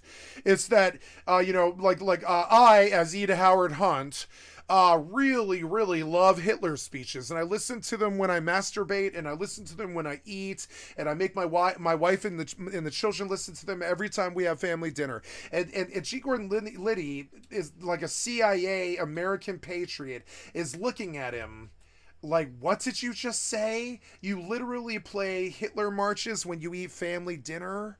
And that's how the scene rolls too. It's almost verbatim. I'm not messing it up. I believe that's verbatim what the lines are even. And Woody Harrelson's like cracking up, but he can't help it. And he's just like, yeah, I love Hitler. I listen to him when I masturbate and when I eat. And you know, his anger is righteous, and I really like Hitler a lot. And I approached my mother. And I was like, you know, they depicted E. Howard Hunt. I didn't know that he was like this right hand in the air, like Howard Hunt was this right hand in the air, like Nazi loving, like Hitler loving dude. But he was, and he was deep establishment too. And people like him are probably one of the reasons why we had Hans Scharf and all this. And I'm just saying that,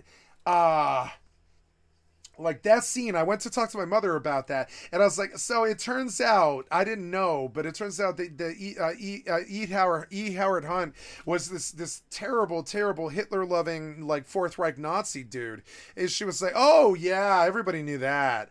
And I was like, really? And she was like, oh yeah, everybody knew that. And I was like, did you know the show really makes fun of it? Is what they go to dinner, and the first thing he does when the wives and the children sit down at the table is he puts on a Hitler Nazi march. And she was like, oh yeah, but you don't need to tell me about Watergate. I lived it. You don't need to tell me. And I was like, I'm not trying to tell you about Watergate. I was just telling you about a television show I watched. And she was like, yeah, but you weren't alive during Watergate.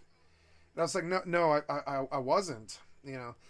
And she was like, yeah, but why would you mention the Nazi thing? And I was like, well, because it's in the television show, and it's comical. It was hilarious the way they delivered it. Like, when he puts on the Nazi speech in the middle of the family dinner with the 2 wives and the 3 children or whatever, you're like, is this guy for fucking real? And apparently, this was a true story about E. Howard Hunt. The first time that he ever had dinner with Gordon Liddy, he lit up a fucking Hitler speech. And this is like deep establishment CIA.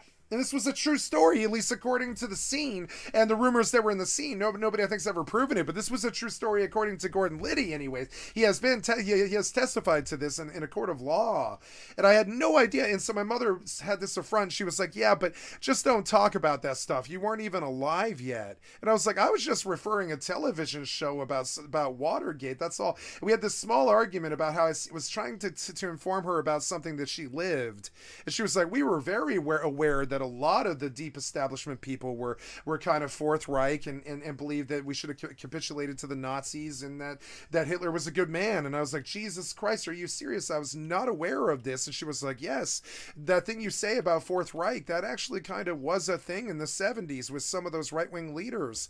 They were kind of crazy. Some of them pushed capitulating to the Nazis in the 40s and shit, you know?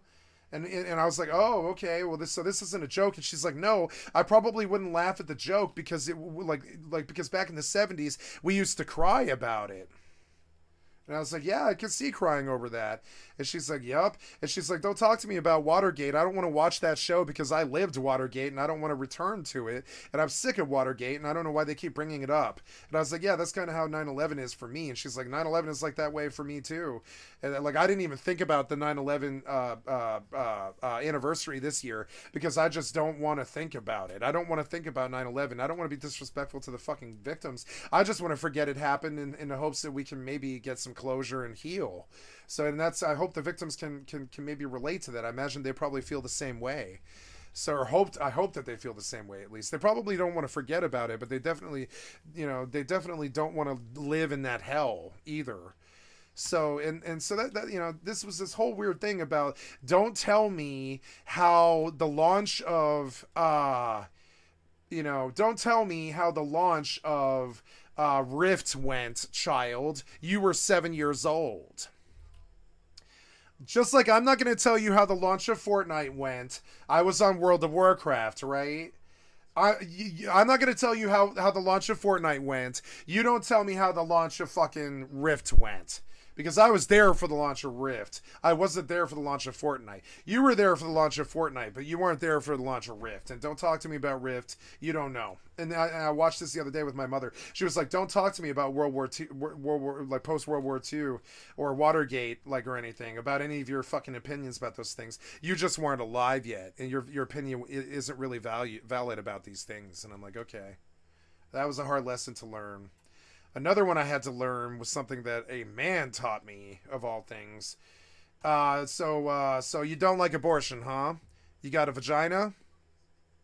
No? Then shut the fuck up. It's not a man's issue.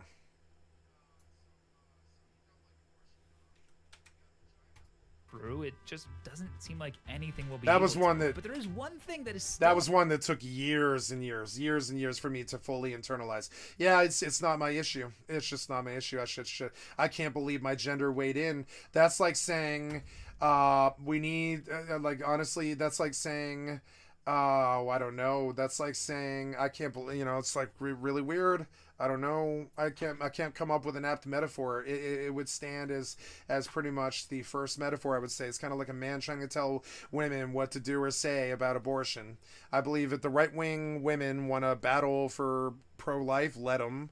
But I don't believe the right-wing men belong in that conversation. And if we catch them there, I believe they are traitors to their party, essentially, or their gender or whatever. I don't really believe men should weigh in on abortion in any way or form. I think the right-wing women should battle left-wing women on it. How's that for something? How about this? If there was ever to be, say, legislation around brisses or circumcision, and they forced it on us, immediately the first thing men would say is women don't get to weigh in on this. It would. It would be, the men would immediately say women don't get a say in this, women don't get a vote, right? That's how I feel about abortion. I don't think men get a say in this and men don't get a vote. People out there that can make MMORPGs great again. Development teams that care. Yeah, okay. They that get a seems vote obvious, but politically. it is true. So many of these games are made by. They get a vote politically because that's how the world works, but I don't believe they get a vote, what's the word? Socially. I don't believe they should be recognized socially. Men should not be recognized socially for their opinion on abortion. That is like weighing in. That's like a woman weighing in on circumcision. I wouldn't want women weighing in on circumcision. I don't want men weighing in on abortion. Is that a fair, logical, like, mass debate stance to take? I don't want women weighing in on circumcision. I don't want men weighing in on abortion. I don't want women forcing condoms on us. I don't want men forcing abortions or birth control on women. These are body choices that have nothing to do with the other gender, and I believe that we should have shut the fuck up about this 20 years ago, and anybody still talking about it is clear tribalist idiot who needs to be discarded out of society, essentially. And I'm one of them doing it. I'm weighing in on how bad the topic is and how bad it is for me to weigh in on it. Not weighing in on it, though. I'm not weighing in on it. I didn't weigh in on the topic at all. I just mentioned how much I dislike hearing a man talk about abortion. Massive corporations that don't really care if they make a good game, they just care if they can make a big profit. And even if the individual developers at these corporations care, they're going to get overruled by the higher-ups. But there are still developers. Sure, you can make an argument that sex is this thing that, that two people will engage in that might, lead to reproduction. And that it takes two to tango. And this is a valid argument, but this does not engender a vote in the male gender, though, about anything having to do with abortion. I do not believe causality-wise or logic-wise that would ever be a reason to let the man make a vote that swayed the decision around like a woman's issue such as abortion. I don't think the men ever should have been able to vote on it. Isn't that kind of weird? I believe that vote should have been segregated. I believe in segregated votes sometimes. Like, if I don't believe the white man should be able to weigh in on how bad inner-city poverty is affecting housing and urban development, because most of us don't live there. Some of us do, but most of us don't. Some of us do, most of us don't. Not statistically. So weighing in on that one, I'm not saying that we can't weigh in on it. I'm saying our vote should technically be socially discounted a bit because we don't face those goddamn same problems. Development teams. But one of the beautiful things about the vote is it doesn't matter. Your vote always counts. So, and I mean, that's both good and bad. I don't know why a man's vote should count about abortion, but it does. And maybe that's something that makes us truly great. Not that they can vote, but that the ability is there. You know, everybody gets to weigh in. Everybody gets to make their 2 cents. And I think that's something about democracy that really makes us truly great. But I still don't know why socially a man should have the same sort of import when he's talking about abortion as a woman would. And this happens with DeSatan and all the Tea Party and the Cheneys of the world. They want to tell the women what they can and can't do. And I'm sorry, but I don't believe you should even weigh in. I don't. Studios out there that really prioritize bringing a new and exciting MMO experiences to the players. I think one of the best examples of a recent MMO doing well is a game called Albion Online. I'll be honest, Albion isn't exactly my cup of tea, but I absolutely respect and appreciate it for what it is. Albion was released in 2017. Albion was the game I was hunting for earlier that I paid $150 founder pay for and immediately quit. And it was isometric, and I thought I could get around it. I couldn't. That was my problem. But I still don't think that this game was that good. And at the time, small but dedicated development team at a company called Sandbox Interactive. It's got a deep, complex crafting system, nearly full world PvP, and some other stuff that I claim can make an MMO unapproachable. But the way this development team, which is only around 80 people now, approached the design of these systems shows that they were out to make something special. And for hundreds of thousands of people who play Albion daily, it's exactly that. Take the world PvP, for example. Instead of just saying, you can be killed in this zone, but you're safe in this one, with a black and white system, not unlike WoW's PvP, Albion uses a color system. In blue zones, you're completely safe. In yellow zones, you can be attacked and you can attack PvP flagged players. But if you lose in a fight, you don't die. Instead, you'll be knocked down and you'll lose some equipment durability. But red zones are where things get interesting. Like in yellow zones, only PvP flagged players are participating in PvP, but you can die and you will lose all of your stuff. It's basically yellow zone with real consequences. And the final zone, called black zones, are the true PvP areas. There's no PvP flagging. If you go into a black zone, you are fair game for anyone to attack and kill you. And just like in red zones, you will lose everything. What's great about this system is that it adds another layer to the world design. Look at this map of the zones in Albion. There's this one black zone surrounding a city called Corellium, which has a lot of benefits versus normal cities, such as the black market. It makes players, even those not interested in PvP, have to make an interesting choice of braving a full PvP zone for the benefits that come from it, or play it safe and lose out. And think about old school RuneScape. Unlike classic WoW, old school RuneScape isn't a time capsule. It's been constantly updated since 2013. It's had a decade of dedicated and new content updates. Old school RuneScape was not launched in 2013. It was launched in 2013, but the cell phone hit in 2017, and that's when old school RuneScape took off. But if you recall, old school RuneScape has never stopped updating since the year 2000. So you understand how that might sound like information when you say 2013, because old school RuneScape has continued to be updated for 23 years, I think, or something. When did original RuneScape hit? When did RuneScape first hit, right? This is 2001, so 22 years ago, old school RuneScape came out. They've been patching it the entire time. I think it eventually did end. But I mean, you're saying that they started developing RuneScape in 2013. You might understand how that might throw me for a loop, because old school RuneScape has been around since 2001. And so I call you on your language. I don't think you're wrong in what you're saying, but the way you said it sounds like misinformation, because the actual date is January 2001. I don't know why you would ever say 2013 anything when you mention old school RuneScape. Does it make sense? So at this point, it's a whole new game from the snapshot taken in 2000. It sounds like misinformation. I'm sorry, I don't know if it is or not, because I don't know what he's talking about. Kind of, are you talking about how they stopped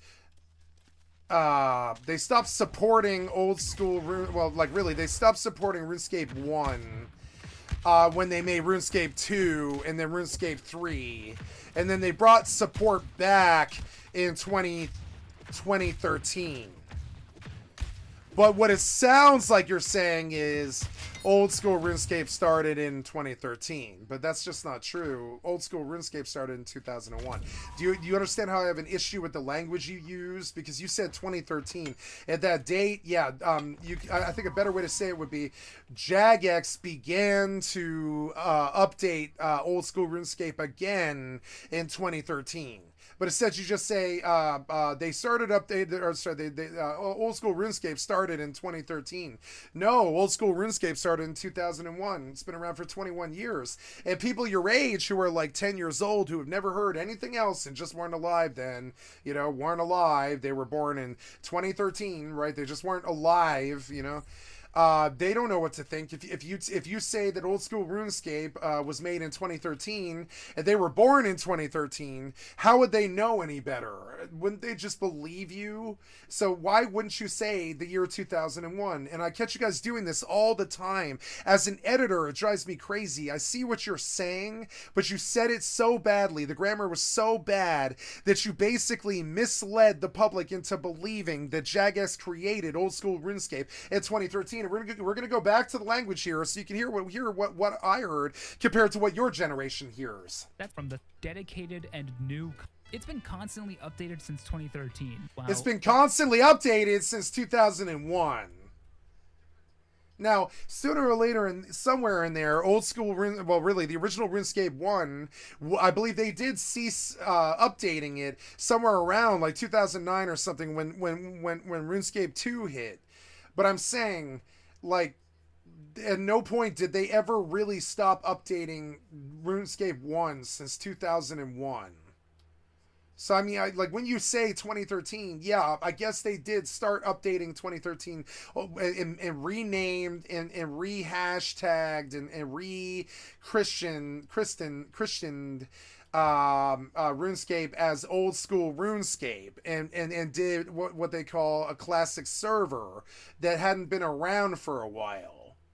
So I guess, but see, that's the language that you should have said instead of what you said here, which sounds like misleading information that might lead a 10-year-old to believe that RuneScape first came around ever in 2013.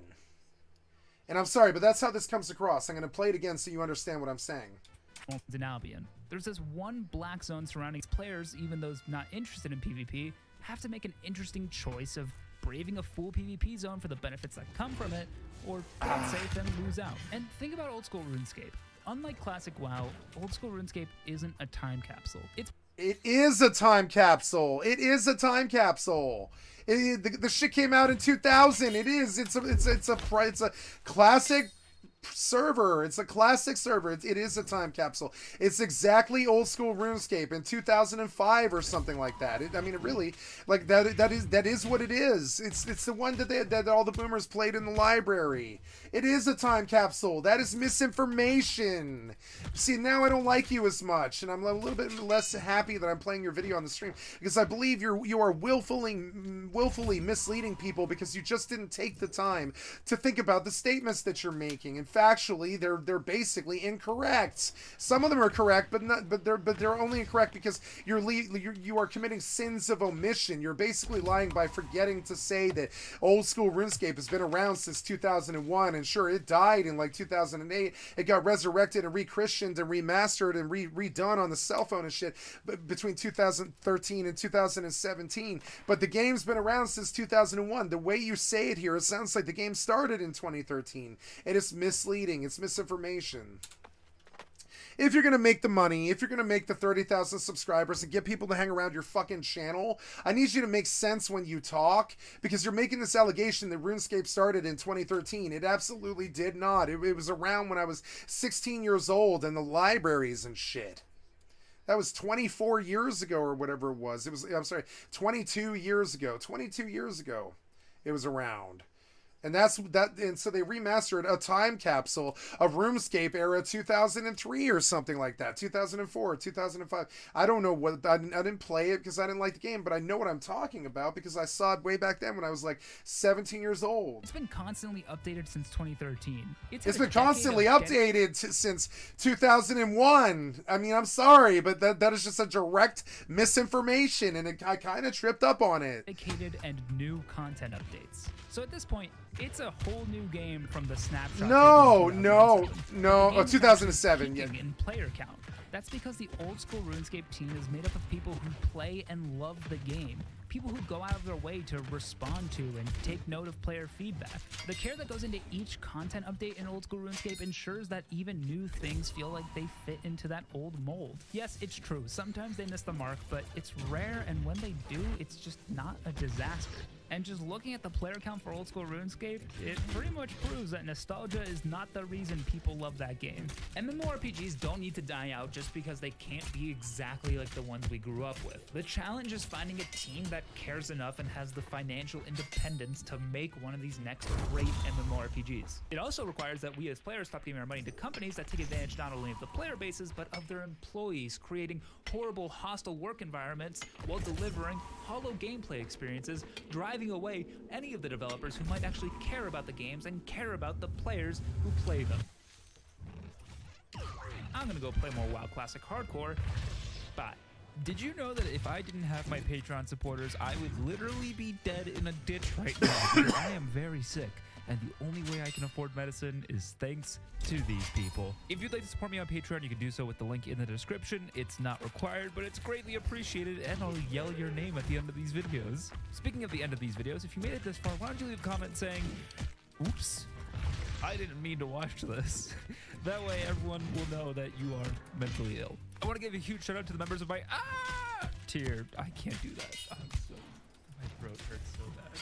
Those people are John Sexum, Kuna Pazzi, Hooley, Swade Oxford, Joshy, a hobo with a spork. So when he said, I think I'm very sick and I need money for medicine, I can't tell if he's talking about cancer or a cold. And in that misinformation, it seems to run pretty strong in him.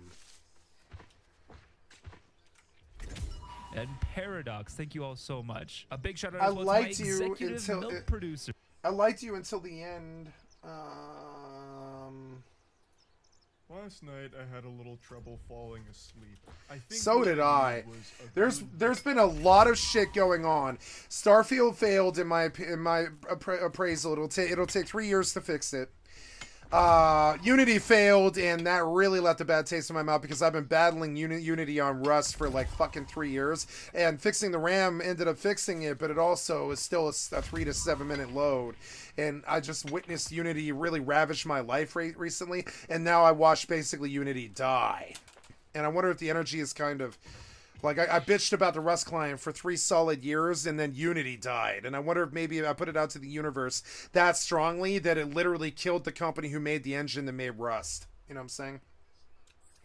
I was so sick of 3 to 7 minute loads and crappy frame rate loss and Streamlabs not being able to see Rust with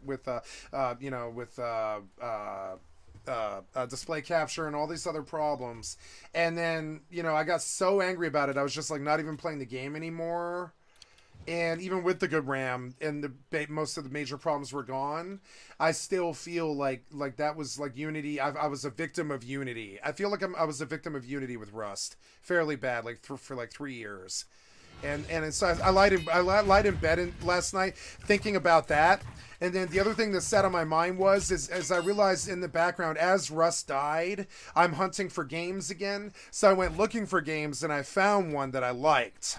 And I'm going to play it tonight, about 3 or 4 in the morning. And it's called Project Gorgon.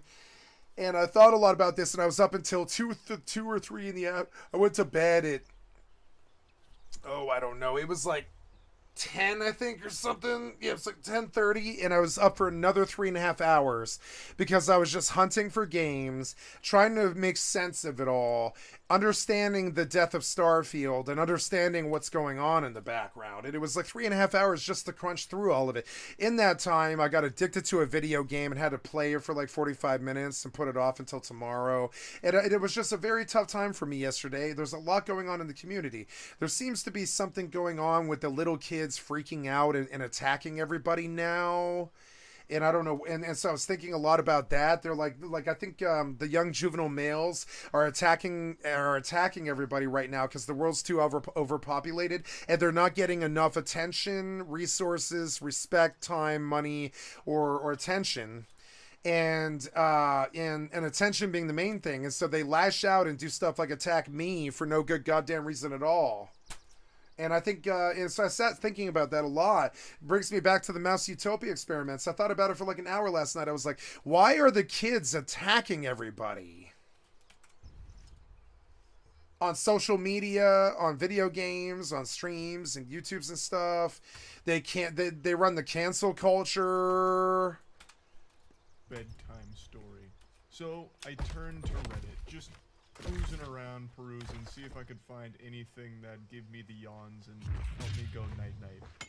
But I found something extraordinary. Yeah, I found a game instead, which I really didn't expect to find. I found a game that I liked a lot, and I really didn't expect to find that. I would have wagered my life that I didn't find that. But I went looking through new MMOs because I was like, well, if I'm hunting for games again, because Rust sucked dick and Unity Engine died, and I don't want to support Unity anymore, which gives me a good excuse to never play Rust again until they put it on a different engine, right?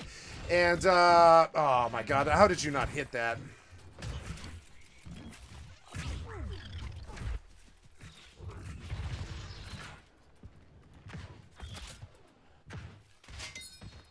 $7.29.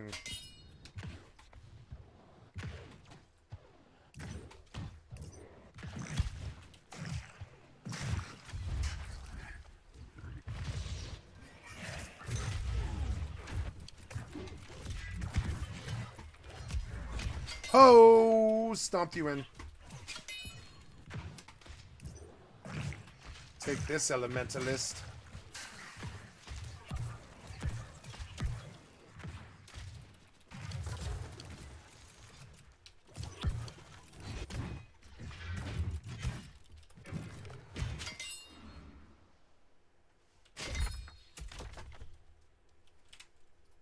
Something so stimulating, I stopped Yeah. any attempt at going to sleep. And That's I what just happened to sat me. there Yep. bewildered by what I had just read. For at least 40 minutes, I just sat in silence, truly stunned, like a child who had just watched his first episode of Chris Angel's Mind Freak.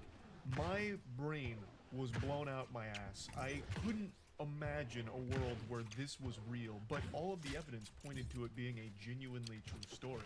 I did eventually hit the hay, and now, a full, 9 hours later, I'm still thinking about this. So, I figured, why not share it with all of you? Perhaps this will have a profound effect on your life, or maybe it'll do something to help motivate you to not be like the guy in this story. It's a series of text messages between a man and a woman. And that's all I'll tell you for now. I don't want to get in any spoilers. I want you to come into this as unsuspecting as possible. Let's dive in. Previously on Dragon Ball Z, the two people in this text conversation were close friends for about 9 years. The Reddit poster is the woman in this story, and her male friend here had recently professed his love for her in a pretty creepy way. The feeling wasn't mutual, so it led to a bit of a disconnect between the two of them, and in an act of desperation, the male friend calls in the cringe artillery and starts bombarding her with memes, to which she finally responds, "Hey, I appreciate the memes." Real quick, I'd like to come in here with a PSA. I recognize that in the current climate of things, there's a lot of people that have lived their entire lives online without any actual social interaction, so I want this to be a teachable moment. Don't send memes as some kind of last-ditch Hail Mary. Like, if you let something rip and it's not reciprocated, spamming memes isn't going to salvage the situation, it's only going to make it worse and even weirder. Her saying, "I appreciate the memes," is just a lie. No one's ever going to say that. Those words have probably not left a human being's mouth ever. Good morrow, sailor. I really appreciate the exquisite memes you've shared with me today. I was a little perturbed with our last conversation, but now that you've sent 1,000 memes, I see you've got a good heart. Thank you for this. And I'm speaking from experience here. I'm very knowledgeable in this field. I'm the authority on this matter. I've told this story before, but I'll just briefly repeat it. The very first girl I was ever flirting with and exchanging text messages with was back in high school, and she did not feel the same way about me as I did her. And in my weakest moments, I turned to the dark side and consulted the Sith Lords, and was advised to try and maybe send goofy memes and ASCII art, because that was big back in the day. So I did. And guess what? It didn't fucking solve anything, it just made it even worse. I know how uncomfortable that must have been for her. So yeah, that is not the right play to just start spamming memes and shit. But anyway, she continues the message by saying that she's only ever thought of him as a close friend and never really viewed him in a romantic way. So when he professed her love, it made things a little weird. They grew distant, they grew a bit hostile, but she thinks they can be friends again just as long as it's very clear that there is no romantic feelings in this relationship. She's just laying down the brass tacks and making things very clear, to which he responds, I certainly had my head on backwards, but as my friend, I really think you're fucking adorable, and every trip I've ever taken with you is so fucking precious. I've heard of a Japanese word called shibumi, and it's basically authority without dominance. Oh my god, it's fucking psycho. Shut the fuck up. Jesus Christ. You don't live in that culture. You don't espouse that ideal. You don't know what it means. It's kind of weeb that you brought it up, and I don't like that term either, but I mean, like it was kind of weeb. I'm sorry, but it's really weeb. Like what you just said. And it's offensive to their culture. It's offensive to her. It's weird and disgusting. And it's not good. It's like when someone watches too much anime or lives online too much. You know. Shibumi? Are you fucking serious? It's a fucking high school girl. Shut the fuck up. This is an ancient feudal fucking Japan and some kind of fucking, like, anime. You know, what, this girl's not gonna care about Shibumi. Like, I'm sorry.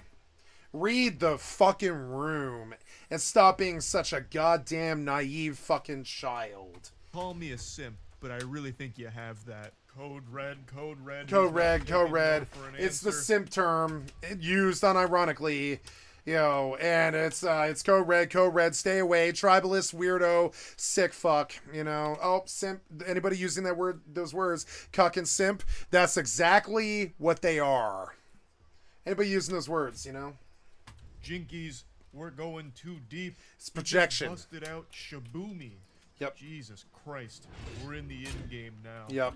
Lord help us. He continues to spaghetti dump here for the novel that he's writing her. There's steam Spaghetti coming off dump. the touchscreen pad as he's writing. The most important takeaway here is a very specific line, a buzzword that gets dropped that I think is very important that we highlight. He says, sometimes it feels like my chivalrous interest with you is underappreciated or just unappreciated sometimes. The reason I point that out is because I'm pretty confident that the word chivalry is used exclusively by creeps. I don't think there's been a documented case of a normal person saying I believe in chivalry, but I don't use it in day-to-day language. I believe in it. Like, for instance,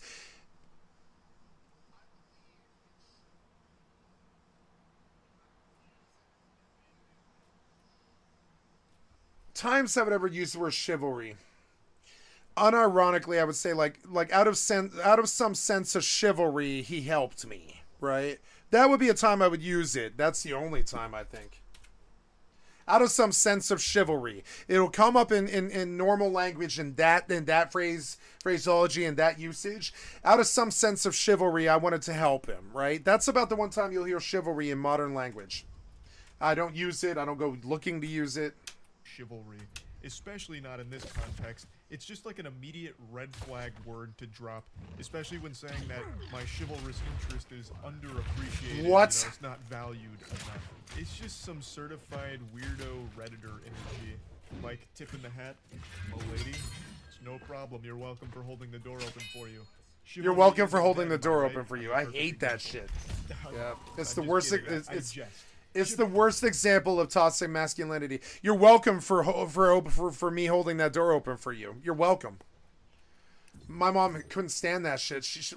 One time we went to Texas, and every time she would get gasoline, the good old boys down there would see that she was a single mother with a young kid, just traveling through to see a friend, and she'd get them walking up to her at the gas station. Hey, you want me to pump your gas for you, ma'am? Oh, no, it's all right. I'll do it. No, here, I'll pump your gas for you, ma'am. You're welcome for me helping you. And I'm sorry, but you guys just don't self-examine a lot. And you live lives like this. Oh, I'm helping the person. Chivalry can't die, because to die, it would imply that it was ever alive in the first place. Only a living thing can experience death, and chivalry is not a living thing. It's Chivalry, an yeah. idea, more of a social code, per se. He I would continues say. on, and then eventually tells her that she should like one of them so he doesn't feel crazy, to which he says, "You're not crazy, I just need some time to think." Which I think is a perfectly reasonable response to all of this. Yep. But he gives her no time to think and immediately just comes back to... Yeah, like, okay, the girl has to think about it. She's like, well, we're teenagers. If I kiss him and he's cute and I don't know what my feelings are about him. He's obviously smart, but he also sounds psychotic and like just cringe. So she's like, well, I got to think about it. Cause if I kiss you, I might fuck you. This is how sex and human politics work. If I'm going to kiss you, I might fuck you. We're teenagers. That's usually where a relationship when you're a teenager goes, you know, not always, but sometimes at least the sex. So she's thinking about it. It's a crucial choice. She's going to be judged by her friends if she does it. It'll make sense to them if he and her are together for 2 years or something, or like a year or two, or at least like 3-6 months. It'll make sense to their friends if they're fucking, right? But it won't make sense to their friends if she sleeps with him. He treats her like garbage, and then he disappears and starts talking shit to all his, you know, toxic masculine friends. And I'm sorry, but like this is how a lot of the politics play out. It's like fairly sad. She's at risk. She's at risk to be judged a harlot or a slut or something like that if she sleeps with you. And I don't blame her. So like, you know, she's got social pressure and reputation. So she texts back and says, I got to think about it. And you immediately think that she's ghosting you and she's shelved you and she's put you in the background and she's thinking about somebody else. But no, she actually has a lot of social pressure and she must think about it. And most girls, if they'll even go that far with you and say I'll think about it, that's actually almost a yes. So it's ironically, you know, he like she would have just said no. She would have been like, no, leave me alone. If it was off the board, she just would have said no, leave me alone. But it wasn't, at least not at the start. So that's the worst part. But you take this thing because of your toxic masculinity hatred of them. You take her asking you to give me some time to think about it as some kind of rejection, and you go off running down your little like weird, like, you know, insecure, I'm a big scary person, but really I'm a shitty small person inside, scared to do anything at all attitude. And so you flip around all the comments in your head and you talk about Shibumi and you overthink it and you overanalyze it and you go at this fucking like sexual teenage romance as some kind of fucking World War II Hitler strategy. And I'm sure he knows that too. I guarantee it, or he wouldn't be talking about Shibumi. And they talked about this in like Peep Show and other shows about how like the real problem about that guy from Peep Show's love life is he views love and sex as some kind of dominance, like zero sum, like World War II scenario where you got to invade Poland or something like Hitler. And this is why women won't sleep with him. And it's true as well. And they made fun of this in Peep Show, and like that's a British comedy show, quite a bit, about how the fat guy, I can't remember his name, not fat, but the overweight fellow was, you know, I forget his name, but but that guy always had this neurotic problem with women not sleeping with him, but he's also this really smart, funny dude who's successful and makes money and is a television star, but he's your classic depiction of an incel because he views love as this thing where like women you have to buy the woman a drink and you have to open the door for them and you have to go be chivalrous and you have to go show them your value and your worth and you got to buy them big presents and put them on a pedestal and deride them when they don't speak to you and they might be busy, and if they have lives they must not have lives if they aren't talking to you and all this stuff. And I'm sorry, but you know, please let me find favor in your eyes. I'm assuming he yeah, heard please. that in some kind of like indie song at some point. Yeah, so like tried to yeah. in here to see if it worked. Yeah. So he's going full blown Robert I used to do Frost stuff now. like this. Even then drops a picture saying "Daydream with me," and it's like the sun rising.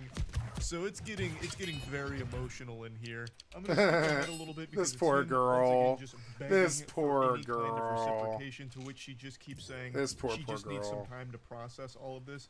But he's extremely impatient. His foot is fully on the gas, and there's no turning back now. He is full throttle invested in all. Yeah, and then so the more nervous they get because they're not getting a favorable response, the more dislike they feel, the more like hatred they feel, the more rejection they feel.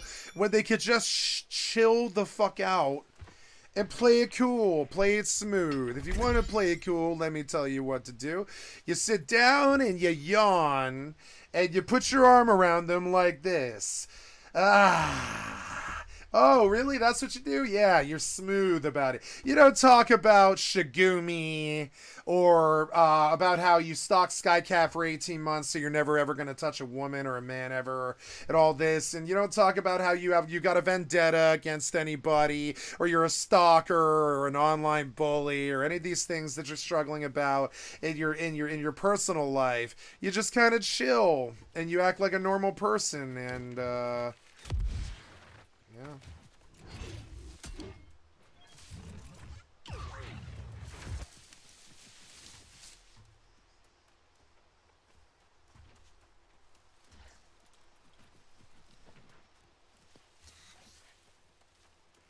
Fucking annoying.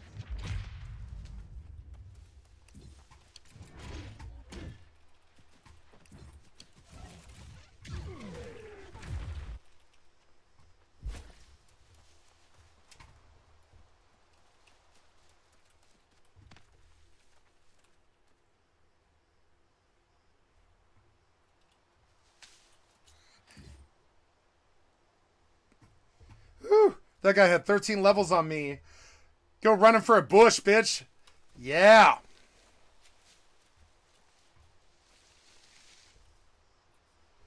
You want to tell me I didn't play Rust? Tell me I can't survive a new world? Against somebody 13 levels higher? I did it. Look, Ma, I did it. I lived. There's no way this guy finds me. There's no way, right? Yeah, I don't think so.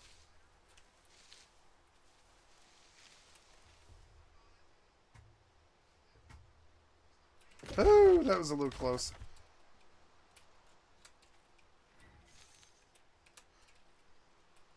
Please. Please, please, please. Please, please, please.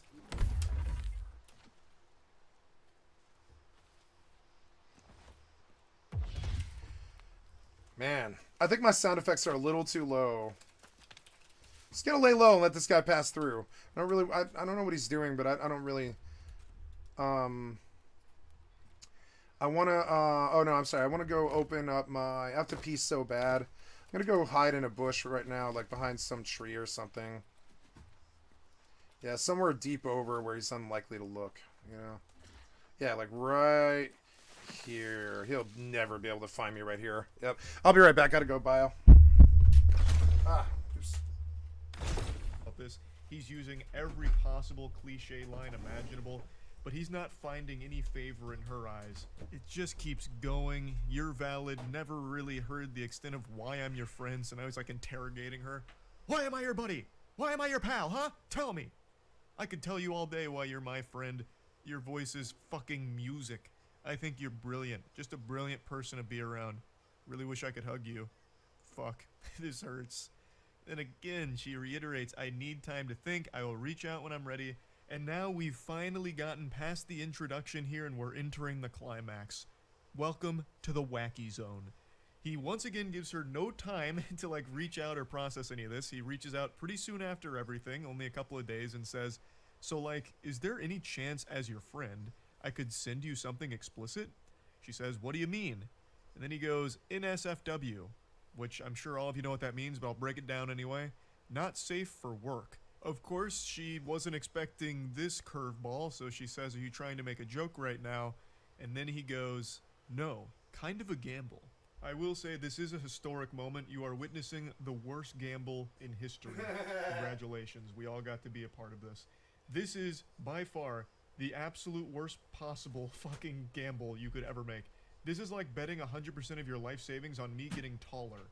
Like, what the fuck are you... Like, I don't understand how you think an out-of-nowhere nudie is going to somehow win her over and, like, somehow solve all of these problems. I just can't even understand that mindset, really. It just doesn't compute. Like, okay, I tried all the lovey-dovey, really mushy-gushy stuff with the favor in your eyes, your voice is like magic, or music. It didn't work. So let's try something a little more primal. Wiener. What about penis? Eureka! This might be the answer. There he Let's is. try it. She's There he once is, right again just there. Trying to make sure she fully Uh-oh. understands the lunacy going on. I saw here, him for a so second. She says, "Are you asking me if you Wait, can no, send me no, no, something never mind. sexually explicit?" Oh, Respectful. it's a. What a gentleman. Never mind. A fedora tip to you, my gentle sir. That is sophisticated. Very respectful. Milady, doth thou wish to gaze upon my meat? And then he sends her a dick pic with his pinky out while holding it. An incredibly interesting play here, as if somehow his cock was going to hypnotize her and make her fall in love with him. So she eventually responds by pointing out how No. weird this whole interaction has become. She still only ever viewed them as friends and will only ever view him as a friend, and that she's very disappointed that he can't even respect that she wants some time to herself to process this entire weird interaction. She also drops a bombshell at the end by mentioning that she's currently in a relationship, so that was a big plot twist. This goober is doing all of this to a girl who is not interested and also in a relationship. The odds couldn't be more against him. Now, she used a word at the end that's about to change the entire course of this interaction. She said, "It sucked when you went all incel on me towards the end." That word... Wait, I had a big voice crack there. That's how powerful that word is. That one word ruffled this guy's feathers so much. You're about to see a full-blown ballistic breakdown from Yep. it. I respect that. Also, if I'm an incel, you're toxic. So let's not name Nope. She's toxic because she doesn't want to fuck him. Why is that even in your argument that I can't get someone? I can. You choose not to. That's fair, Oh, but you man. didn't get to call me an incel because you decline. On top of this, probably his greatest hero or whatever is making fun of him. And that sucks too. On top of it. I have some sympathy for him. He's just trying to navigate the treacherous politics of sexual relations and in your teenage years. It's not easy, you know. Well, it was for me, but it wasn't for you apparently. It wasn't easy for me, but it wasn't this terrible struggle. I didn't lie at home crying about how I didn't have a date most of my life. I'll tell you that. You go out of your way to say it. Why is that? Label me as anything else like for real. It's foolish for you to argue something like that. She gets taken off guard here saying like, "Hey, whoa, whoa, whoa, pump the brakes, Buster. I didn't mean to offend you." She says, "I never said you couldn't get someone. What do you mean?" She never said that. Like, he is now just projecting some insecurities and reading between the lines on shit that doesn't exist. She just said his behavior was that of like an incel or something. And he keeps going. You should know I'm anything but a little dick incel, so out of here with that shit. What? Again, she never even pointed out your penis or anything. She didn't call it small. Like, where is this coming from? He's fighting ghosts. I'm not even gonna pretend that's valid. You're with a fucking beta cuck to begin with. Maybe that's your type, and maybe that's why we aren't together. Have fun with that. Who talks like this? The mask has come off. Who He is talks like unchained, this? Unhinged, and unhappy. And on top of it, he was in love with her. He'll never touch her. You want to guarantee the one guarantee way to make sure that you never sleep with a girl?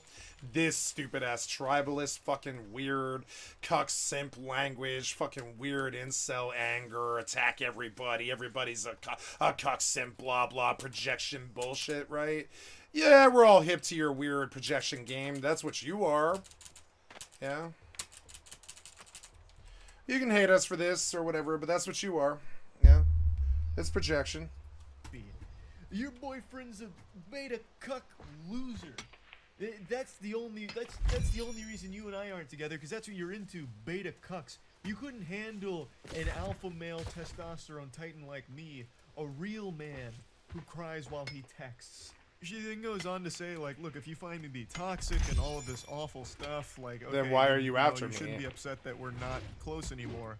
And to this big message, he just responds by saying, "I'll see you in hell." Wow. r/nice guys, which this very much is an r/nice guys moment.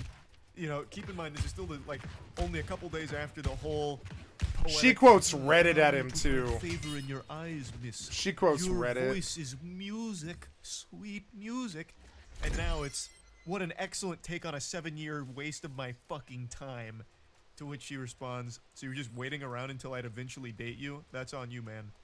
He's absolutely right. That is entirely on you. That's on This you. dude played the long game, almost an entire decade of pretending to be her friend in the hopes that eventually you'll get to fuck her. I guess was the plan. That is a long commitment to a deep cover operation to stay in Jesus Christ. I mean, it's true, too. I know so many people like this. They put 10 years of fucking effort into one fucking person. Now, I'm guilty of this, but see, the difference is I was with the people. I was actually with the people, you know? Actually spent years with them, you know, years and years with them. I was actually with these girls. That's the difference. I put 5 years into my last one. You know, I did because I was with her for, you know, some of it, you know, not all of it, but some of it. And we're, you know, we were best friends. We're still like kind of best friends and all this. And it's like I didn't go I don't go simping for her. I don't give her money. I don't do any, like I give her birthday gifts because she's my best friend, but I don't give her money or do anything for her because it's not that how the relationship is. We are guidance for each other. We have no family, so like we're each other's family. It's a weird situation. It alerts everyone else is like alerted to it. They're like, "Yeah, you guys don't really have anybody, huh?" And we're like, "Yep, this is a new form of nuclear family. It's the destruction of your family because of outside influence that you can't control. So you got to make a new family, and that's something that she and I did. I would say, like brothers and sisters, and." Then the one before that lasted 3 years, and the one before that lasted goddamn 5 years. I watched her. Oh, sorry. Yeah. The one before that lasted 2 years, excuse me, and then the one before that lasted 4 years. That was when I dated a heroin addicted stripper. Then before that, I mean, I could go back like long terms, lots and lots of long terms. So when I put in 1 to 2 to 5 years of work or whatever with somebody, yeah, I focus on them and I write messages like this when I'm actually with them and they're sleeping in the same bed as me. I don't do this when you haven't even ever slept with the person though. I just try and act like I'm there and I'm solid and I can be someone to count on and. You know, I'm a very loving person and I'll dote on you and I'll ask you questions and I care about your opinion and all this stuff. But I don't, you know, I do put women on a pedestal when I'm in love with them. But I don't go walking around saying this woman's better than you or I think this woman's better than you or I like her more than I like the sun or life or earth or water. No, I like my own life about as much as I love her, you know, about the same really. So it's you know, it's weird, this thing about like conquest and Shibumi and fucking incel culture and all this. I know there's a lot of derision towards those people. I'm saying it sucks to be in that situation, and I feel you. And there's times when all of us have a bad run of, like for instance, it's been a couple years since I've had sex, but I mean I was sexually active all my life. Have had sex like thousands of times. I don't really, you know, I don't believe, like, you know, when I'm with a girl, sometimes we'll have sex like 2 or 3 times a day, you know, for years, you know. So it's just sort of weird. Like I just never struggled with that. And one of the problems is, you know, when you do, I don't know how to relate. So we're trying to relate to you and help you through that problem. But the hatred and the anger and the shit that leads you to the dark side and this constant attack mode and all these problems that you have, it's best to maybe address those issues rather than just attacking other people.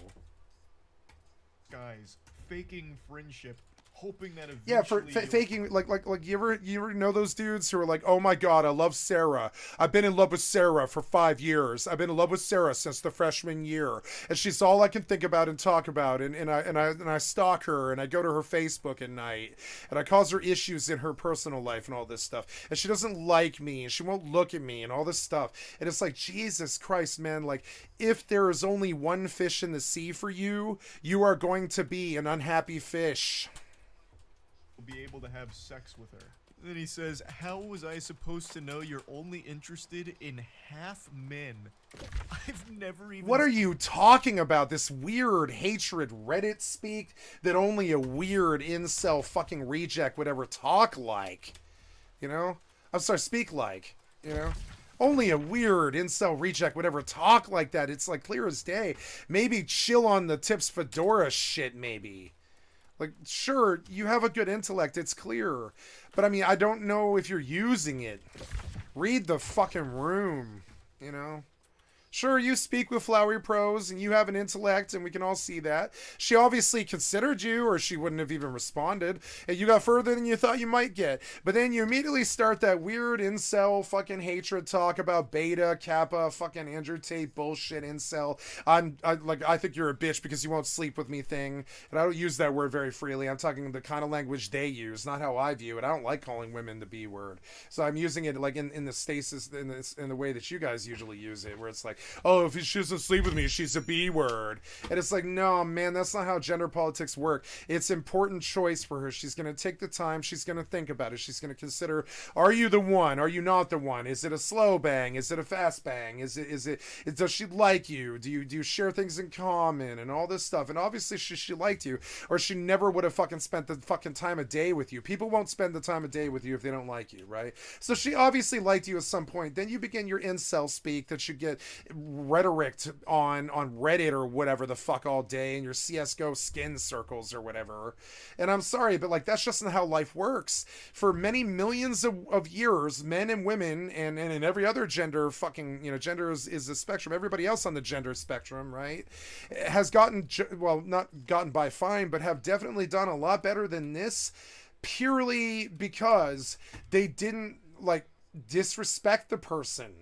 That's the difference. You guys, when you have to put some beta cuck title on somebody, when you need to call somebody something, when you need to categorize them or label them, the only things that you're doing is categorizing and labeling yourself as a beta cuck idiot incel blah blah or whatever, and you speak these weird languages and stuff. That is projection. If you live in language like that, you are projecting. It's where that culture got started. It was a condemnation of people who were having sex. Seen that term used before. This guy's pulling all kinds of Insano style phrases out of his ass now. I spent 7 years just waiting for you to notice the difference, but I guess I bet on the wrong fuck. Yeah, bet on one fucking horse, motherfucker. It's a race. Like, sure, you bet on one horse in a race, yeah, but like I'm saying, like, you know, you okay, so there's a stable full of fillies. Excuse me, staple. I always get staple and stable messed up, right? There's a stable full of willing young fillies and studs and, you know, whatever's filled with it in high school. Just a stable full of young fillies and studs in their sexual prime, just looking to bang. Trust me, this is how it actually is. If you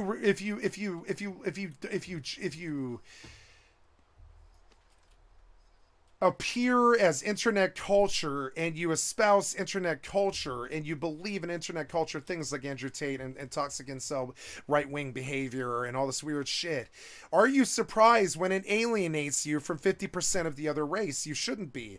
Then so already you've knocked it down to 50% of the other 50% of the other gender won't sleep with you because you orient as a particular political way or as a particular political thing, and already you've alienated yourself from 50% of the herd, right? And then it just gets worse from there. The minute you start calling people's names, you've alienated yourself to the bully culture. And there's women in the bully culture, trust me, who don't give a flying fuck about calling people's names. Trust me, you can find women who are aggressive too, who don't care about you calling some fucking dude a cuck or whatever, right? They really don't care if you do that, right? They're like trust me, there is a woman out there for you. It's not this woman. Like, trust me, and that's the problem here. You use this weird language that pretty much like red flags you to the entire goddamn fucking yeah, what's up? Oh yeah, you want some more, huh? All right, well, what if I just what do I do here? Locate Adriana. Please move. Please move. I swear to God, you do this shit on purpose. Why is there 7 nodes right there? It's because I'm trying to walk there. Why was there 7 nodes in one place? It's because I'm trying to walk there. That's why. Come on, man. Get me out of here. Fucking annoying.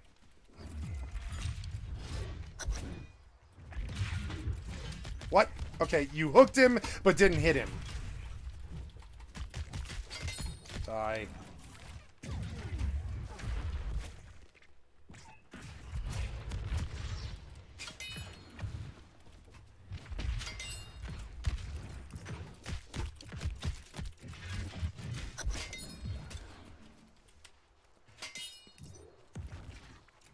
like I don't know how else to say it, so I'll say it like this, like you, the royal you, like that culture, right? Like that culture, right? The incel hatred culture. Why do I have 5 mobs suddenly? What the fuck? What the fuck, man?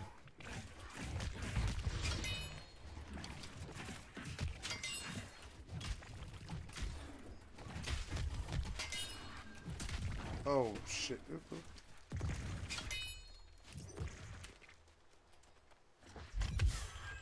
Okay, is it good? No. It was close to good, though.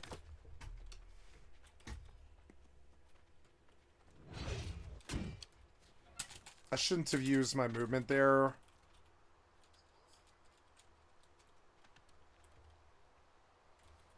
I want to build the camp here.